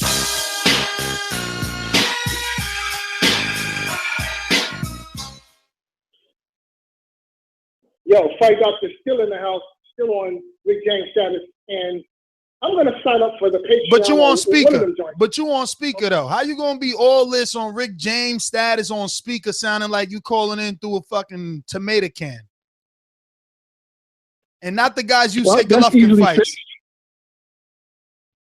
That's easily fixed. We're not on speaker, okay? So, listen, when I'm listening to the Boxing Voice, sometimes I'm like doing housework and, I'm doing my thing or whatever it is. So I have the Bluetooth in effect. You know what I'm saying? So sometimes you got to do that. You got to multitask. I hear you, man. I'm just appreciative that you listen to the show while you're doing your chores. That is awesome to know. Listen, that's been a habit. It's been a habit for a while now, But listen, at the end of the day, it was smart. It was strategic. It was smart. Who were the IBF? This whole second weigh-in, that's garbage, okay? Look, go back to same-day weigh-ins. I mean, that's what really needs to happen. If you're a middleweight, that's more dangerous. Then it's not a problem. Listen, what's dangerous is fighting at a weight class that's artificially low. That's what's dangerous. Okay, there was a fight maybe about 10 years ago. Arturo Gatti versus Joey Gamache. This is a 140-pound fight, and I want to say that night Arturo Gatti walked into the ring as a middleweight. He was about 160 pounds. Joey Gamache was under the welterweight limit. Fight went about maybe 1 or 2 rounds. Doctor, let me interrupt you for a minute because we got 7 minutes to make 60-something likes or we are out of here. Just letting everybody know. Yo, hit that like button. Hit that like button. We don't get to 300. Quit bullshit and hit that like button. Right, quit your bullshit and hit that like button. Okay, stop what you're doing because I'm about to ruin the image and the style that you used to. Hit them like buttons. But look, real quick, okay? Gotti had a 15, almost 20-pound weight advantage on the guy. The guy is a junior welterweight, and Gotti comes into the ring as a middleweight. He one punch knocks out the guy, highlight reel, ugly. I mean, just fucking ugly. They had to carry the guy on the stretcher and everything. Fight in your weight class, okay? If you are a middleweight, then you fight at 160 pounds, weighing in the same day is not a problem for you. This whole dangerous shit is only dangerous when you cut weight artificially. That's when it becomes dangerous. But if you fight in the weight class you're supposed to be in, then it's not dangerous. Just that simple. Well, fight doc. Good second call. We're gonna go out to Skype. M Stacks, talk to me. What's going on, people? Yo, it sounds like there's some excuses coming from these Golovkin fans. I don't know where MD is at, but some of these fans think that Jacobs ain't gonna even last as long as Kell Brook. 3 rounds, 5 rounds. I don't understand it. This guy is the best middleweight Golovkin's ever faced, yet you got him leaving the ring before a welterweight. I don't get it. Which one is it? Y'all gonna give Golovkin credit? Because if he beats Jacobs, I'm gonna give him full credit. But I don't think he's going to beat Jacobs. I think Jacobs is gonna come in there as a monster. And I think he's going to come in there and Triple G still got Canelo on the brain. I think Jacobs, all he has on his mind right now is winning. And Golovkin, I don't think it's the same. This is the fight game, man. You got to get every edge you can. What you laughing at, Ness? That ain't Ness. That's Matt. Remember, Matt came equipped. It was me.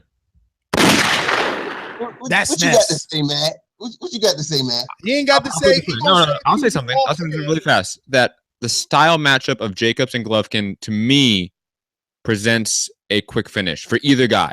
I do not. If Jacobs wins, he does not win the later rounds. If Triple G wins, he does not win the later rounds. This is going to be a quick fight, in my opinion. You know what's going to be quick? The fashion in which I end this show in less than 4 minutes, because we have not reached those 300 likes. Remember, you're getting 1 minute per call.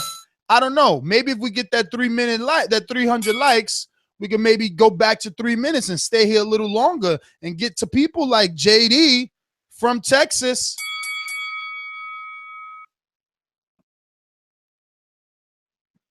Yo, what's going on, man? What up, brother? Was this strategic I'm or what? I don't. Yeah, I want to say this too. I'm surprised that we got so many Jacobs fans now. Like, it's crazy. Because if you can remember a few months back, before the Quillen fight, everybody was counting them out.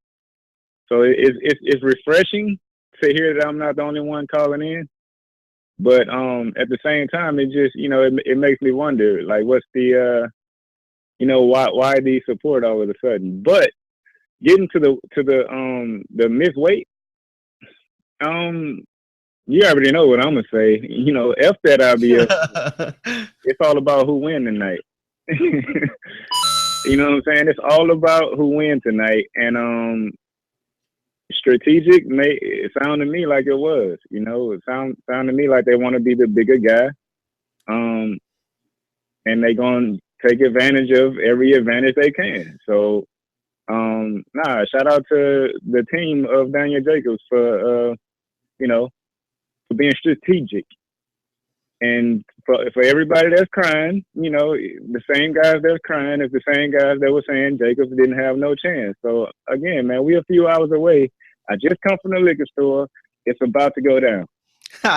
Yo, JD, I got to give him credit. So, because for those that don't remember me, I've been on since the beginning, but I haven't been on in a while. But JD is the original DJ fan. Listen, when everybody was talking shit about Daniel Jacobs and the Pirog fight, this is the man that stuck by him. He called him the best middleweight in the world. And I do remember everyone making fun of him because of how much of a diehard fan he was.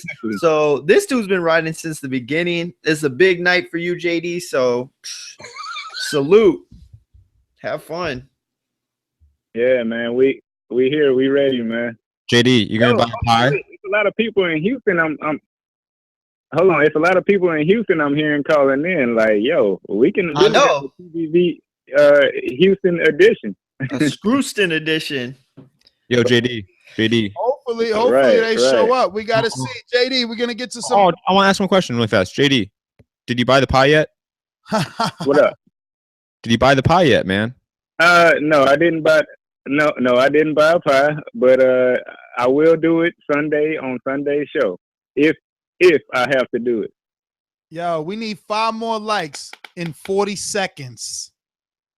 5 more. 40, 25, 26. I'm just saying. Hands of stone. You keep lying in the chat. I just called you about 3 times. You know what I'm saying? I don't know what you're talking about. Why wouldn't I want someone to call in? That is the point of this show. It is a international show. We want everyone to know that it's globally recognized. That's why we let everyone know where they're calling in from, the way I'm gonna do. And no, we're at 304. That's what I like to see. I like to see teamwork, okay? Teamwork, because I mean, we're here. Yo, if we didn't know like it could work like this, now we're just gonna do that tonight too. If we don't get to 500 on the post show, no, I'm bullshitting. I'm bullshitting. No. Immediate reaction show, it has to minimally get 1,000 likes. All right. That's crazy. Like, you kidding me? I'm just all right. Yo, listen, you set the number. All I'm saying is that has to. I mean, it's gonna be like 1 in the fucking morning. You think I'm staying? I'm almost 40. I'm not gonna stay up.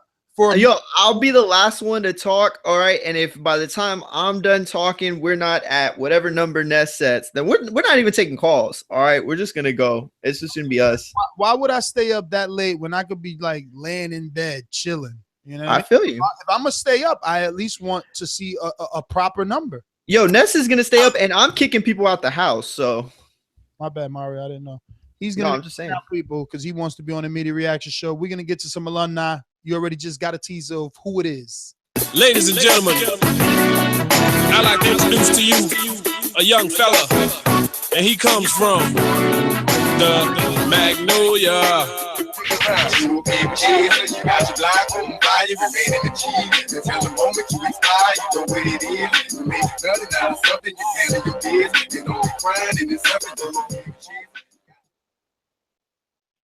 Ooh. It's going down tonight, baby. We playing chess, not checkers, you dig? I heard the news, bro. I immediately started laughing, bro. I'm like, they done having the time lost again, bro.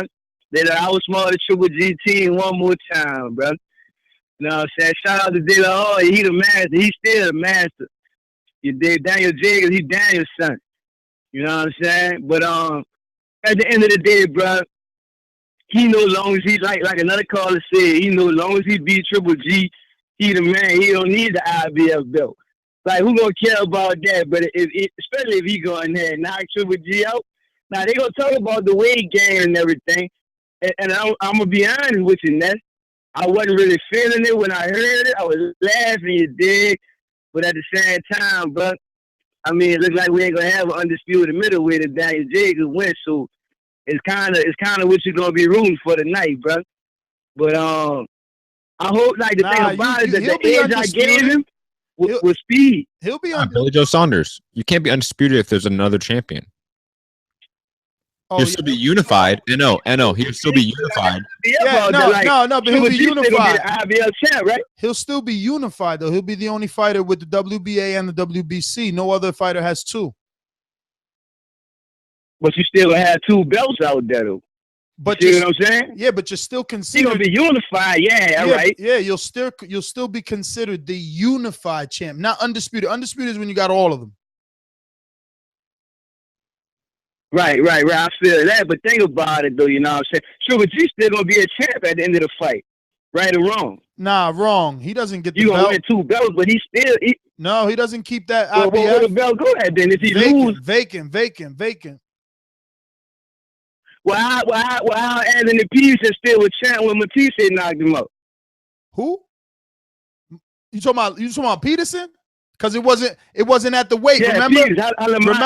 Peterson. Nah. It wasn't at the weight. They did it at a catch weight. Listen, we only giving people a minute. I gave you 2 because you know I love you. But go check BoxRec. NL. It was at a catch weight so that Peterson can keep that title. It's all strategic. All strategic. Key word, strategic. We're going out to Las Vegas. My producer says you've called in before, but we don't got the name. 702-324. It better not be Dre, man. They better not be slipping with my man Dre. Yo, what's up, gentlemen? It's Diego, first-time caller. Diego, first-time caller. Now that is exactly what I want to hear. So how long have you been listening, Diego? Man, over a year, gentlemen. I love what you guys do. Perfect. I'm going to go ahead and play this first time caller intro. You introduce yourself. And I'm telling you, man, I've been dying to give somebody that Tory Lanez, Diego. So you need to stick around and be a more, I guess, regular caller to earn that intro. Ladies and gentlemen, making his professional debut. Diego the Kid, a.k.a. Poppy Trey 6, Blue Flame Entertainment, 702. Damn. Okay. I hope your call's going to be that good as the intro. So what do you think about Daniel Jacobs? Was this strategic or was it coincidental? I think it's very, very strategic on his part. I think he don't care about the belts. I think he cares about winning the fight. I think he's trying to get in Triple G's head. And I think his weight is going to be on point, matter of fact, to be honest with you. The weight. All right. All right. What else you got for us, man? What are you thinking about? We're almost a couple hours away now. Yeah, I just came back from the casino, put in a ticket. I got Jacobs. I think this might be. What odds did you get? To be honest with you guys. It was well, I took the KO, but it was plus 500. Damn, if he gets the KO, it's plus. Wow, can he KO? I just don't like Well, the no, way. no, no. It was plus 5. It was plus 500. But see, they switched it up because I think the weight thing had an issue to do with it. It was plus 500, the KO plus 750. Well, Diego, I want to thank you for calling in. And Vegas be funny with the odds. Oh, do they? So what did you? So what was the decision? I'm hearing the decision pays well if he goes 12. Just if he goes 12. Yeah, plus 5. Yeah, plus 500. So 1,000 gets you 5, plus your 1,000 back. Damn. Listen, Diego, and Triple G minus 800. Thanks for calling in, brother. You need to call in more regularly so you could give us a true betting line. We might have to make the bet a betting line segment with Diego, something like, I don't know, Las Vegas odds with Diego. How's that sound? 630, you're live. First time caller. Who's this? Where you calling in from? First time caller from Chicago, Illinois. What's happening, man? I've been listening to your show for a while now. Oh, well, you answered all the questions I was going to ask. I'm going to go ahead and play this intro. You introduce yourself, and then you just get right into your call. Ladies and gentlemen, making his professional debut. Yo, this is the Windy City Assassin, E. Adewena, coming at you live. Windy City Assassin. I like it already. Strategic or coincidental? What's going on with Daniel Jacobs and Gennady Golovkin? 100% really bad strategy. I want to ask you something real quick. Can I swear on this line, or do I got to keep it clean? Nah, you're good. Go for it. All right, man. I think everything this man doing is complete bullshit. For the last, I don't know how long, I've been hearing Daniel Jacobs talking all Mr. Prodigy, Mr. Responsible, I got this, I'm going to win like a true champion, undisputed. Now you're going to come up here, pull up some Canelo shit, trying to balloon up before the fight.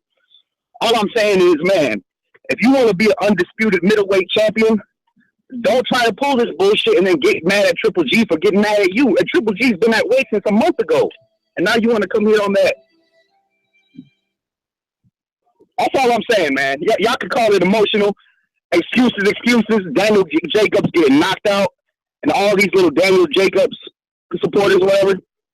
I don't know what to tell y'all, man. Triple G's got this. Good boy nation. He's got it. I say 4th round knockout. That strategy's horrible. It ain't working.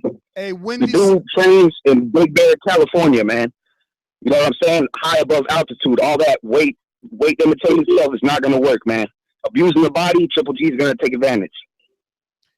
Hey, Windy City Assassin, I hope you know that we're here on Sunday for Crow, but we also are going to be here for a midnight show, immediate reaction. As soon as Max Kellerman finishes with those interviews, we'll be here. So if you were right, you should be calling this same number. We're going to obviously log you down so that you can feel special every time you call. Windy City Assassin from Chicago. Very quickly, Ness. The idea that a person's 17 pounds over the weight limit the day after weigh-ins is Canelo shit is just not true.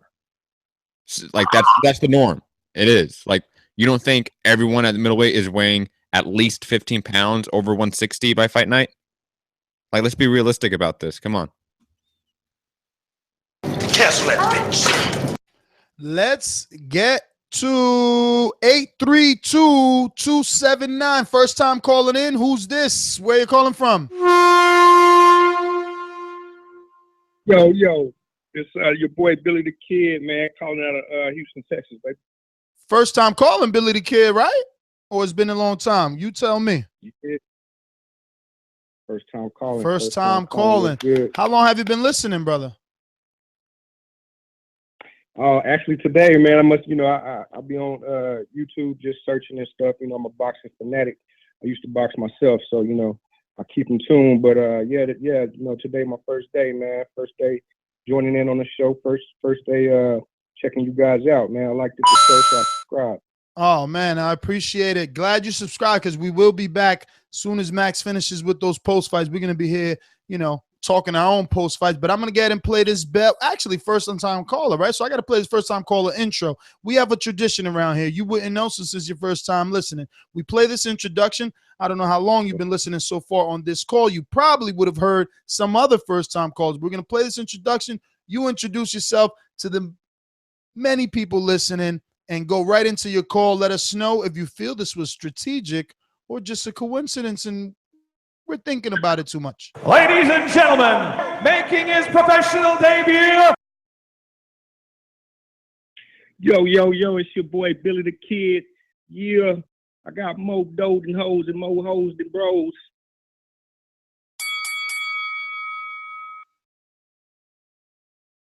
So talk to us, Billy. Yeah, so as far as this whole weigh-in thing for today, I feel like it's just one less thing to worry about. If you ask me, he got enough to worry about as far as the fight. This is his biggest fight, in his career, so he want to focus more on the fight instead of trying to make weight. That's how I feel about it. And I used to box and making weight, just worrying about the whole weight things. It can throw you off your game. You know what I'm saying? It's a lot to worry about. It's a lot of stress, depression. I do feel like, if it's that big a deal making weight and stuff, he should go up in weight. I feel like that for a lot of fighters, even Gennady. They all walk around with more than 160 pounds, so they should fight, at their natural weight. But yeah, so, I don't want to get to rambling. Hey, brother. Well, I want to thank you for calling in, obviously, and I'm going to tell you and implore you to call back later on tonight. We're going to be here. I'm going to go ahead and get to some other callers. I want to thank you, obviously. We're going to go out to our Skype machine. Ladies and gentlemen, please welcome Nestor. No, motherfucker, I didn't say my name was different. What the fuck? Oh, you said your name was Nelson. No, I didn't. You need to clean your motherfucking ears out, nigga. Well, I mean, insofar as the weight goes, Ness, I think it was a little bit of both, to be honest with you. I'd say it was partially strategic, but partially incidental, like coincidental. Just by virtue of the fact that Jacobs in the past, I do have previous fight night weigh-ins for him. Way back when he fought Perogue, he was 170 on fight night, and then when he fought Milton Nunez a couple, like 2.5 years ago, he was 173. So, I mean, considering all of that and considering the fact that back when he had cancer and everything, I guess he blew up to, I think they said about 220 originally. I do think that that, along with the fact that though back when he was 170 against Perogue, he was a younger man. He was 23. It was, just before most of us tend to get our man strength under us. We tend to gain a few pounds, and not even necessarily of fat, but of just kind of filling out in terms of bone and muscle. So I do think it was just a case of him naturally filling out a bit more than he has in the past. And also, on top of that, not necessarily wanting to keep himself artificially drained on the day of the fight. So I wouldn't be surprised to see him coming into the ring around 177, similar to the way that Lemieux did last week against Curtis Stevens. For what it's worth with regards to Golovkin, he usually comes in the low 170s. He was 169.8 earlier today. So I'm expecting him to come in a few pounds heavier than that as well. I don't necessarily think it's going to be that big of a weight difference, maybe about 6 pounds or something like that, which is notable, but it's not like it's this tremendous, amazing advantage necessarily, like in terms of actually taking away from a win should he happen to actually get the victory. But with regards to, I don't know if it was MD that was saying that before, talking about like all fighters gaining about 15, 16 pounds. Generally speaking, from the data that I have, because I've been keeping track of this for a few years, with regards to middleweights, I'd say the average for blowing up overnight is probably about 172. I'd say it's about 12. I agree with that. Less than what I said, and it's not MD, it's Matt. Is 3 pounds really that much? I think we're arguing semantics here. Like everyone balloons over 10 pounds. Let's put it that way. Most people balloon over the IBF limit. I'd say usually it's about 8%. I'd say like you gain back about 8% of what your body weight is if you're an elite championship level fighter. And let's be real, that is a significant thing. Like we're talking about a sport where ounces make the difference. Like when these guys have to spend an extra 30, 45 minutes. But see, listen. Every fight. Like no. I'm not saying that it happens in every single fight on every single level. But I'm not saying that it doesn't. But at the end of the day, Matt, you can't even come close to understanding or predicting what pounds do in each and every single fight. It's different for everybody's body. It's different for everybody's body. And this is the question I wanted to ask Nelta, because Nelta brings up a really good point about filling out. And by the way, Dan Jacobs is getting at that age where this tends to happen. So Nelta, let me ask you, what are the things that you look for where it's the difference between, like, you're seeing a guy who you think's filling out versus a guy who is putting on like bad weight? Like what are you looking at that is the difference for you? Well, I mean, usually you would have to actually see them at the weigh-in, and then also like how they look on their way to the ring. I think so it's the eye test. The problem is you really can't see it until like the fight is literally about to happen. Up until that point, it's kind of anyone's guess, because some guys can potentially overhydrate themselves, or some guys it could backfire on them, and they're not actually able to get the proper salts and the carbohydrates back into their muscles the way that would require that it would be required in order for them to maintain regular homeostasis for that small point in time. It's like, imagine yourself getting like pneumonia. You'll lose about 10 pounds over the week that you have pneumonia, just in, sweating it out and not being able to eat and probably puking a bunch of times. But are you going to is that healthy weight that you're losing? No, that's you being depleted. And in a way, when these fighters are making weight, they're artificially doing the same thing to themselves. So once they gain that weight back, and the thing is, you have a limited amount of time to gain that weight back. Some guys can overdo it, some guys can underdo it, and then some guys can, get it right on the money. I think it tends to be a bit closer to the money more often than it's not. But for some fighters, it can sometimes backfire really badly. I mean, I think Mikey Garcia, back when he fought Juan Manuel Lopez, the way he got sick, like right at the last minute, just before the weigh-in, and he wasn't able to make weight, is a good example of a recent example of just him not necessarily pushing it too far and not necessarily in optimal condition when it came time. Even though he did knock out Juanma, but I chalk that up mostly to just being overall a much better fighter to begin with. So he didn't need to be at 100% shape. Well said, Nelta. Nelta, great call as always. Glad to see you calling back more regularly. Always love to have our long time alumni listeners calling in. 804, first time calling in. Who's this? Where you calling from? Yo, Richmond, Virginia. Who's this? Hello? This BG, Richmond, Virginia, so. BG, where you calling in from? Can you hear me? I'm calling from the Richmond, Virginia, man. BG from Richmond, Virginia. What's going on, brother? Talk to me. What is on your mind? Is this strategic or is this coincidental? On some for real shit, I'm lost. Like I don't know how to read this one, man. I don't know how to read it. You know what I mean? I'm just looking forward to a good fight for real. And goddamn, I like Triple G, but I'm going with the brother, man. He got a better story. You know what I mean? So I'm just looking forward to the fight, man, for real. Well, all right, BG. Hey, are you subscribed to the channel? Because we're going to be back with the immediate reaction, so we're going to want you to call in case Daniel Jacobs wins or doesn't win. Yep. But if not, you could always come on Sunday because Sunday's Crow Day. What's up, man? Yeah, I just want to say I said fight too. Stay focused, stay working my dad. Listen, if he comes to fight, then I'm going to look for him. I said fight too. I think you're accurate.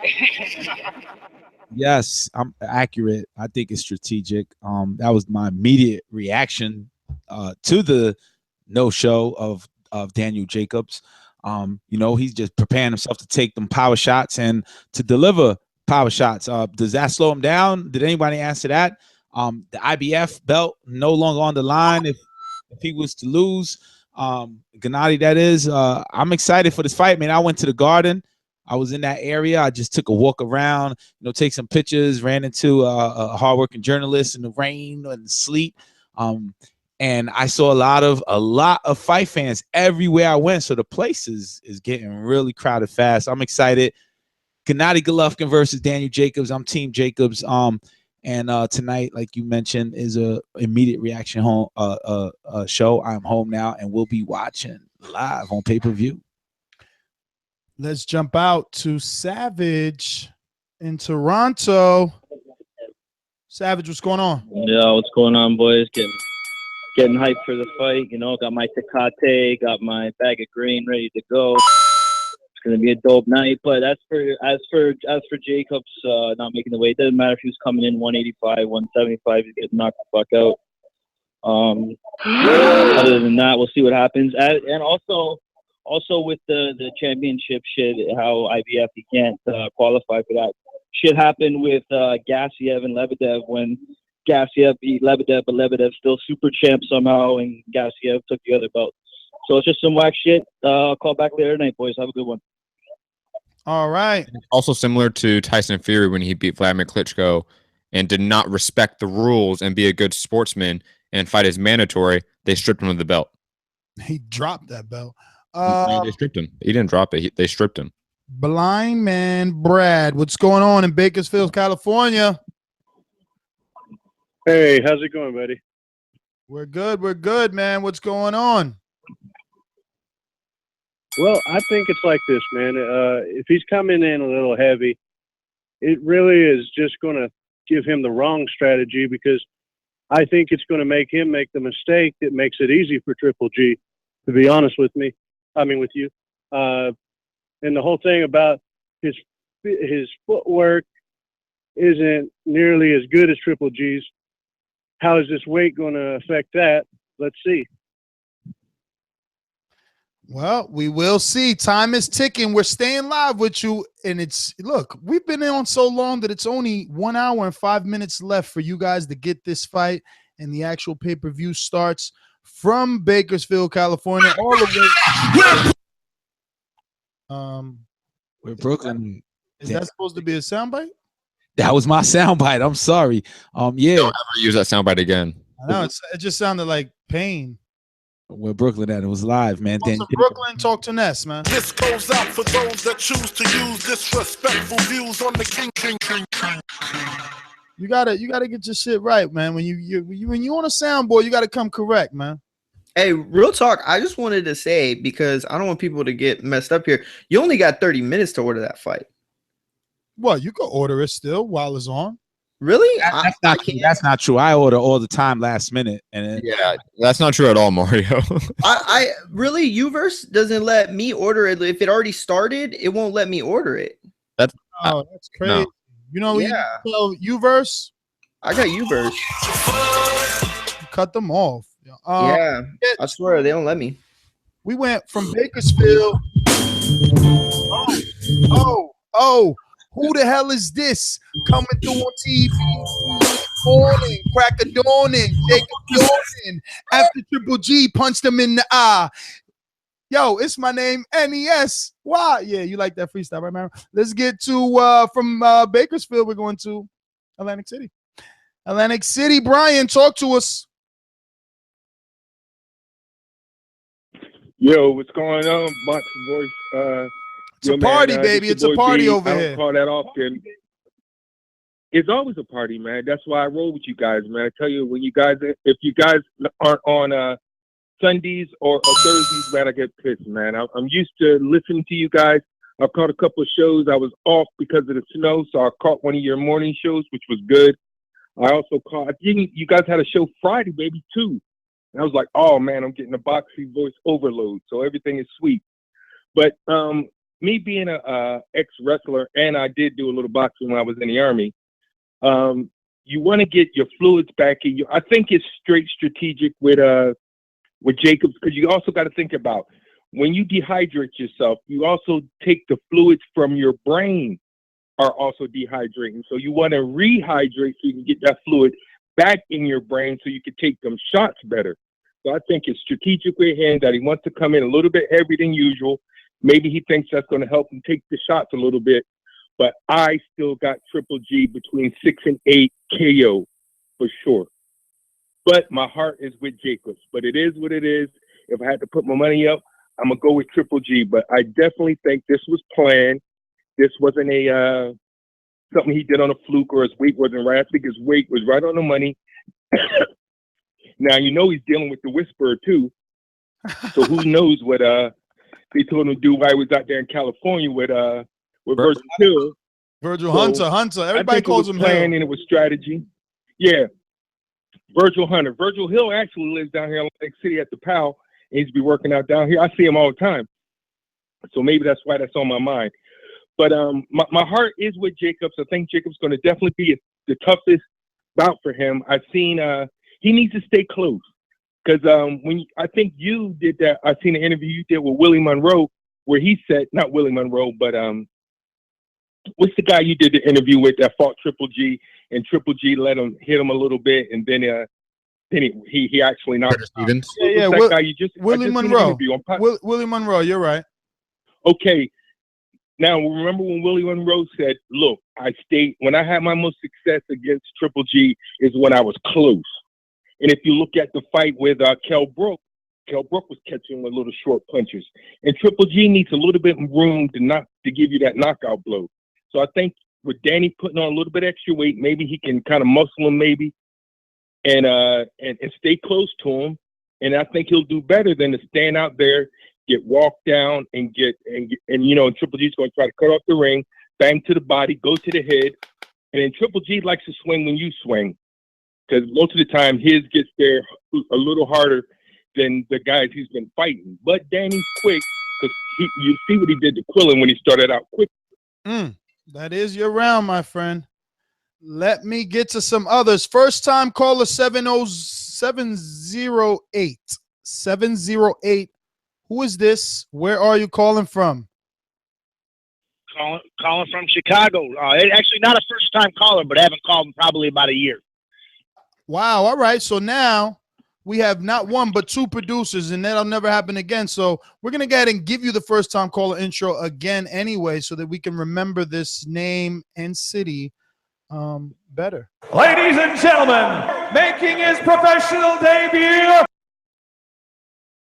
You got John from Chicago, the Windy City, the ill state. So what's going on, boys? We're talking Daniel Jacobs missing that second day weigh-in and deciding he doesn't want to fight. It's strategic. It's strategic. The IBF belt doesn't mean much to him. I think if he picks up the other belts, what does it really matter? I think if you look at the prior weigh-ins going up to the fight, the month weigh-in and the 2-week weigh-in, he was significantly heavier than Triple G. He was up near 178. About a month out, and probably about 172 maybe just a week ago. So it's strategic. His body's used to it. He's had good nutrition. He's just looking to take these heavy blows from Triple G, so I think he needed that little extra weight, and I think that's all strategic. Well, brother, I don't think it's anything fluke. I think it's all strategic, and I think unfortunately I love Danny Jacobs. He's a classy guy, grade A product there, but I think Triple G gets him about 10 or 11. We don't know. Hey, it'll be good. This is going to be a good one, though. I think it's going to be a war, and I have a feeling we're going to look at a really scuffed up Triple G by the end of the night. But I think he wears him down and gets him in the end. And well, we want to thank you So, for calling in. but I love the show, guys, and oh, absolutely, man, I love the show, man. Keep up the great work.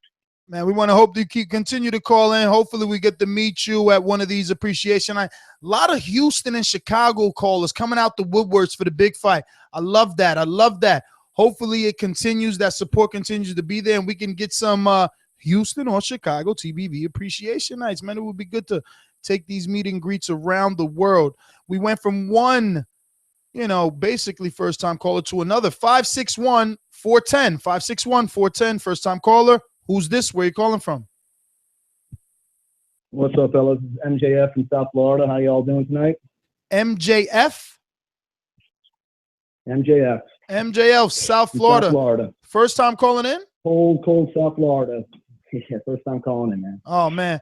Cold South Florida. That's Miami, brother. But I'm going to go ahead and play this intro. I want to know, how long have you been listening? Long enough to know the tradition? Not really, man. Actually, you just called my ear literally about an hour ago.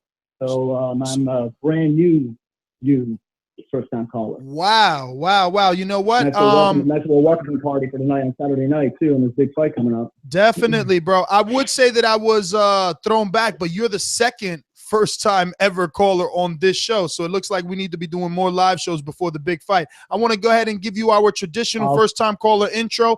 After you hear that play, you go ahead and introduce yourself like a Gennady Golovkin coming to take off Daniel Jacobs' head for not making that second-day weigh-in. Ladies and gentlemen, making his professional debut,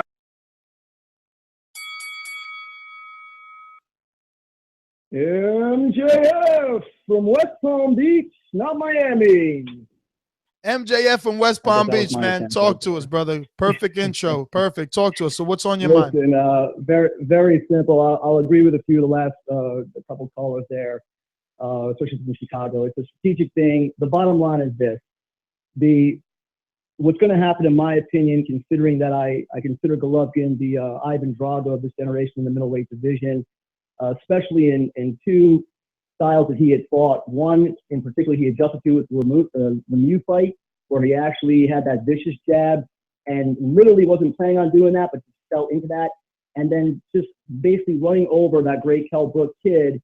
But quite frankly, if Brook had a little more power, could have really did some damage. But Golovkin has this unbelievable concrete chin. And Jacobs, regardless what he came in weight-wise, nutrition-wise, all that, the only thing that Jacobs can really do tonight is literally almost like what Golovkin did with Lemieux, is control, take his shot, keep that range, keep that distance. Don't get in that slugfest, because in my opinion, just like with Canelo, Khan was actually looking pretty damn good until wham, that beautiful knockout by Canelo, third round, he's going to run into that. And the fight we saw this last week, Wilder versus Gerald Washington, and a lot of people don't even know this, especially boxing fans, as far as go back and look at that fight. Washington was winning against that great giant Wilder, and yet there was that one punch that Wilder got lucky on that actually got him out of there, literally in that fifth round. And yet tonight, you'll see Jacobs do some beautiful things, but unfortunately, at the end of the day, Golovkin's gonna another beautiful KO, and long overdue. Golovkin and Canelo get in the ring. And more importantly, I like to see Mayweather not fight Conor McGregor, but let Mayweather get back in there with Gennady for the closing show of 15-0. That would be a beautiful thing. So the weight doesn't have any protection on Jacobs? The Jacobs gaining that weight doesn't have any protection on those Gennady power punches, you're saying? No, and in fact, you're overthinking. And the reason why Pacquiao and Mayweather was such a dud, and that's why Mayweather was such a freaking genius, whether you love him or hate him, the guy brought this beautiful thing to boxing, this defensive, beautiful thing that no one's ever been able to create before. With Jacobs, unfortunately, you're already starting to think about, okay, I should, let me absorb the punches, I'll do this, I'll do that. No, you beat cancer, you're at the pinnacle of your career, 10+ consistent wins. You go in there and you just freaking fight. But more importantly, you just don't think, you throw, you react, and hopefully you're gonna win. It's gonna be a different thing. Good call. What's your name? I want to write your name down so that on Sunday, tomorrow, you should call back in and I can serve you crow personally. No? That's Mark. with the C. Just Mark James. Very simple, man. Mark James, my brother. From West Palm. Mark James. We got the producer. He's gonna get you down. Make sure you call in later on tonight, right after Max Kellerman finishes with Daniel Jacobs and Gennady Golovkin in the HBO ring. We will be here in the TBV ring, awaiting to take your calls and talk some boxing banter. Mario, anyone change your mind with all these calls, all these different opinions? No, I think my opinion is just spot on anyway. It's going to be a great fight. It doesn't change the fight. Everyone's right about that, but you know. Opinion, that is. I could Yo, why does he keep hitting you with the, you ain't even say anything wrong. I honestly hit that before he started talking because it sounded like he was like playing a bit. I thought he was playing a bit because he sounded like he was like sniffling, like crying. I can't see your face because I don't have the screen up. So Mario's picking Jake. Sorry, I thought I was going to go. I'm picking Golovkin. But yeah, that call, Mark, honestly, that was hilarious, Enrique. But I do see where he's coming from, honestly. You know, there is that element where it's like these dudes' styles, I think it's let them go, you know, and don't overthink certain aspects of, you know, the weight and all that stuff. So I'm excited, man. I really am. I think it's just going to be a good fight no matter what happened, you know, today. MJF, man, shout out to you. Great call. We're going to go to someone I met personally at the last TBV Appreciation Night. You keep hearing TBV Appreciation Night. You want to know what it is? Head on over to the hashtag TBV Appreciation Night and check out all the fun and festivities. Dr. Mofongo, what's going on, brother? What up, Ness? What's going on, everybody? Matt. What's up? Everybody else, I'm forgetting. Enrique, Mario, how you guys doing? We're waiting, counting down to the fight. About 2-3. I know, and listen, nothing gets you pumped more than a little TBV prior to the fight. So this is pretty cool, you guys, to put the show on. About 2-3 callers ago, guys stole my thunder a little bit, but that was the point that I was calling to make. When I heard, I mean, strategy just means planned. It doesn't mean that this plan is going to work. But if he just skips this weigh-in with the IBF, you know, logic will tell you that he's above the limit and he's coming in heavier than he'd like to let on. But what that caller mentioned was, when have we seen, and when we did see Triple G with any type of inside fight game, which I believe was the Willie Monroe fight, we saw some vulnerability there from Triple G. So I think this just means that, you know, it could mean that Jacobs is just coming in ready to let his hands go and go to war and just make this a fight. I mean, that's the question going in. Biggest one I have is Jacobs just going to make this a fight and just take it to Triple G? And if he does, I'm not saying I don't know if it's going to work, but, you know, time was going to tell on that. But if he comes in, lets his hands go and just makes this a fight, and just brings it to Triple G. I mean, if he got touched by Brooke and we saw some flashes from Willie Monroe, what's a guy like Jacobs going to be able to do to Triple G? I mean, we'll have to wait and see, but I think that's what I think is in his head going into this fight. It's just bang it, you know, bang with the guy and just see what happens, you know. But that's my call, guys. Getting ready, and we'll catch you guys on another day, and enjoy the fight, guys. All right, brother. It's like a marathon show here. These calls don't stop. Gabe from Salt Lake City. What's up? Strategic or Yo, no big deal? man, I personally think they were going. They had this plan from the beginning, but I think yesterday's weigh-in also plays a big factor in this. It being so early, I bet he's like, I'm not going to make the limit, but he didn't show up. You know, I think the weigh-in yesterday really is playing a big factor in this. It was added hours since the weigh-in started at 9 a.m. Eastern time, something that's traditionally never been done. Yeah, I think that's a big factor, but I don't know. Maybe it was strategic from the beginning, want to go in and maybe try to bully Triple G and kind of go with the Lemieux route, but we've seen what Triple G did with Lemieux, so I don't know. I still got Triple G winning. Also, man, I love this show 100%, but I have to call you guys out on something.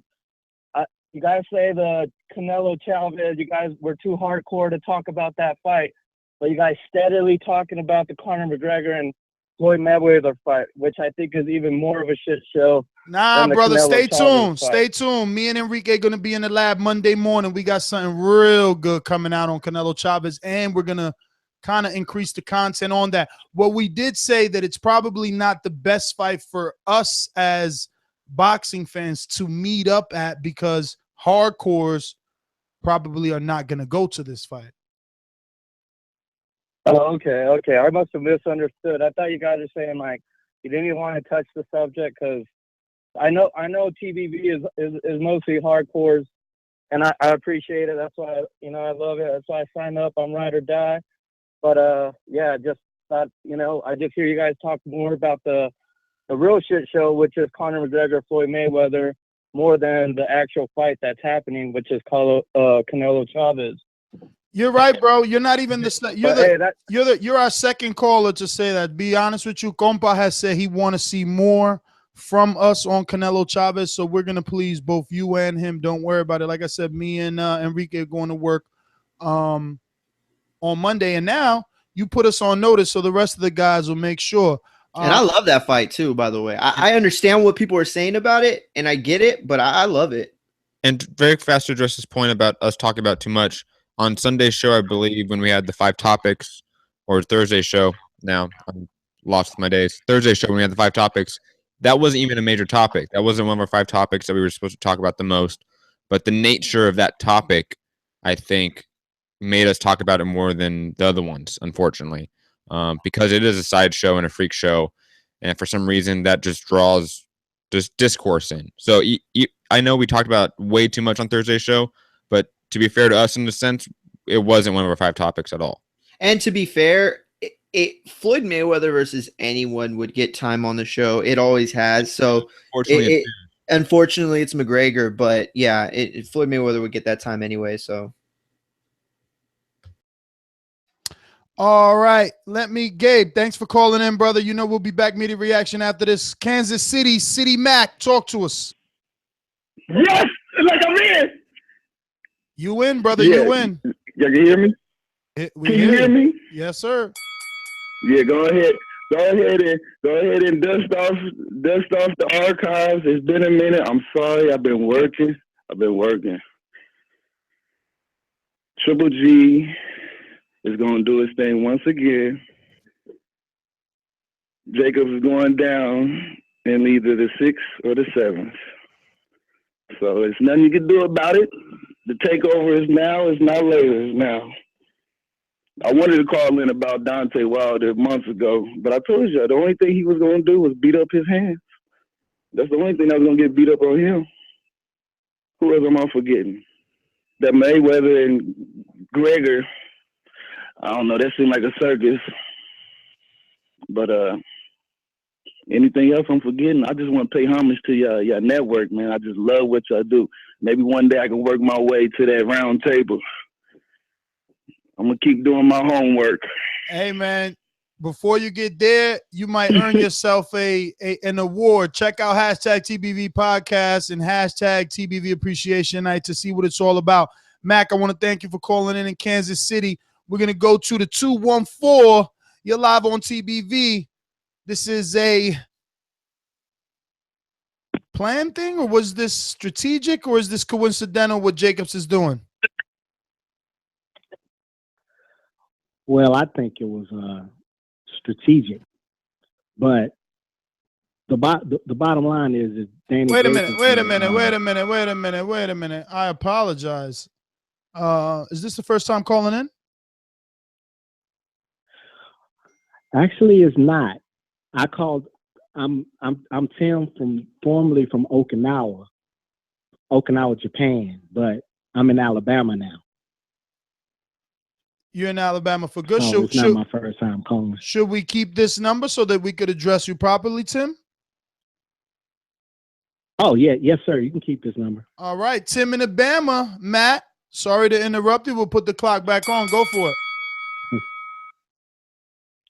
But Danny Jacobs is a big middleweight already. I mean, I think the first weigh-in, he was like 175 pounds. I'm not sure the exact weight. So I'm sure that when he rehydrates, Well, I have a question. The IBF, what's their mandatory rehydration clause? Is it 170 or is it 170? It's 10 pounds. So if it's 170, you have to come in at one. If it's 160, you have to come in at 170. If it's 175, you have to come in at 185, and so forth and so forth. Okay. Well, I'm pretty sure, especially with the early weigh-in, that would be tough for Danny Jacobs to do, to stay 10 pounds above the limit once he rehydrates. So I don't think he ever had the intention of doing the IBF mandatory weight check once they started the fight. But I think this is going to be a great fight. I can't wait to watch it. And Danny Jacobs, his story is amazing. And I commend the guy for coming back from cancer and becoming the WBA regular middleweight champion. But unfortunately, and I'm rooting for him, but I got to go with GGG probably in 7. The guys are, I guess you can call him kind of like Inoue, a monster. Speaking of Inoue, Quadras and Gonzalez are fighting on the undercard, correct? So yes. I would say that I would like to see, since Gonzalez beat Quadras, I'd like to see Inoue fight. I hope I'm saying his name right, Quadras, and then the winner take on Roman Gonzalez. That's right, because they keep calling it out a super fight, but we never even seen him fight. I seen him fight. Yeah, but you're also from Japan, Tim. You just relocated to Bama. I listen good. I seen him fight. But listen, I'm gonna get to some other callers, Tim. He's a great fighter. Callers, I want to thank you. Right. Producer. I got him. Don't worry. Tim in Bama. I know. 516, you're live on TBV. Are you a first-time caller? Who's this? Where you're calling from? 516-713. Yeah, it's not serious. My first calling. First time calling. How long have you been listening, what's sir? up, man? Hey, I just found out about you guys. Oh, man. Every time someone says it's almost like a knife through the heart, but at the same time, a smile on my face, because I'm telling you right now, you have officially found your boxing community. Hey, I just want to say, everyone's saying Golovkin's going to knock him out. It's not going to be that easy. I've actually I've met Jacob in the gym before. And, he's a tough guy. This is what he does. He was born for this. So, I think he's going to win the fight.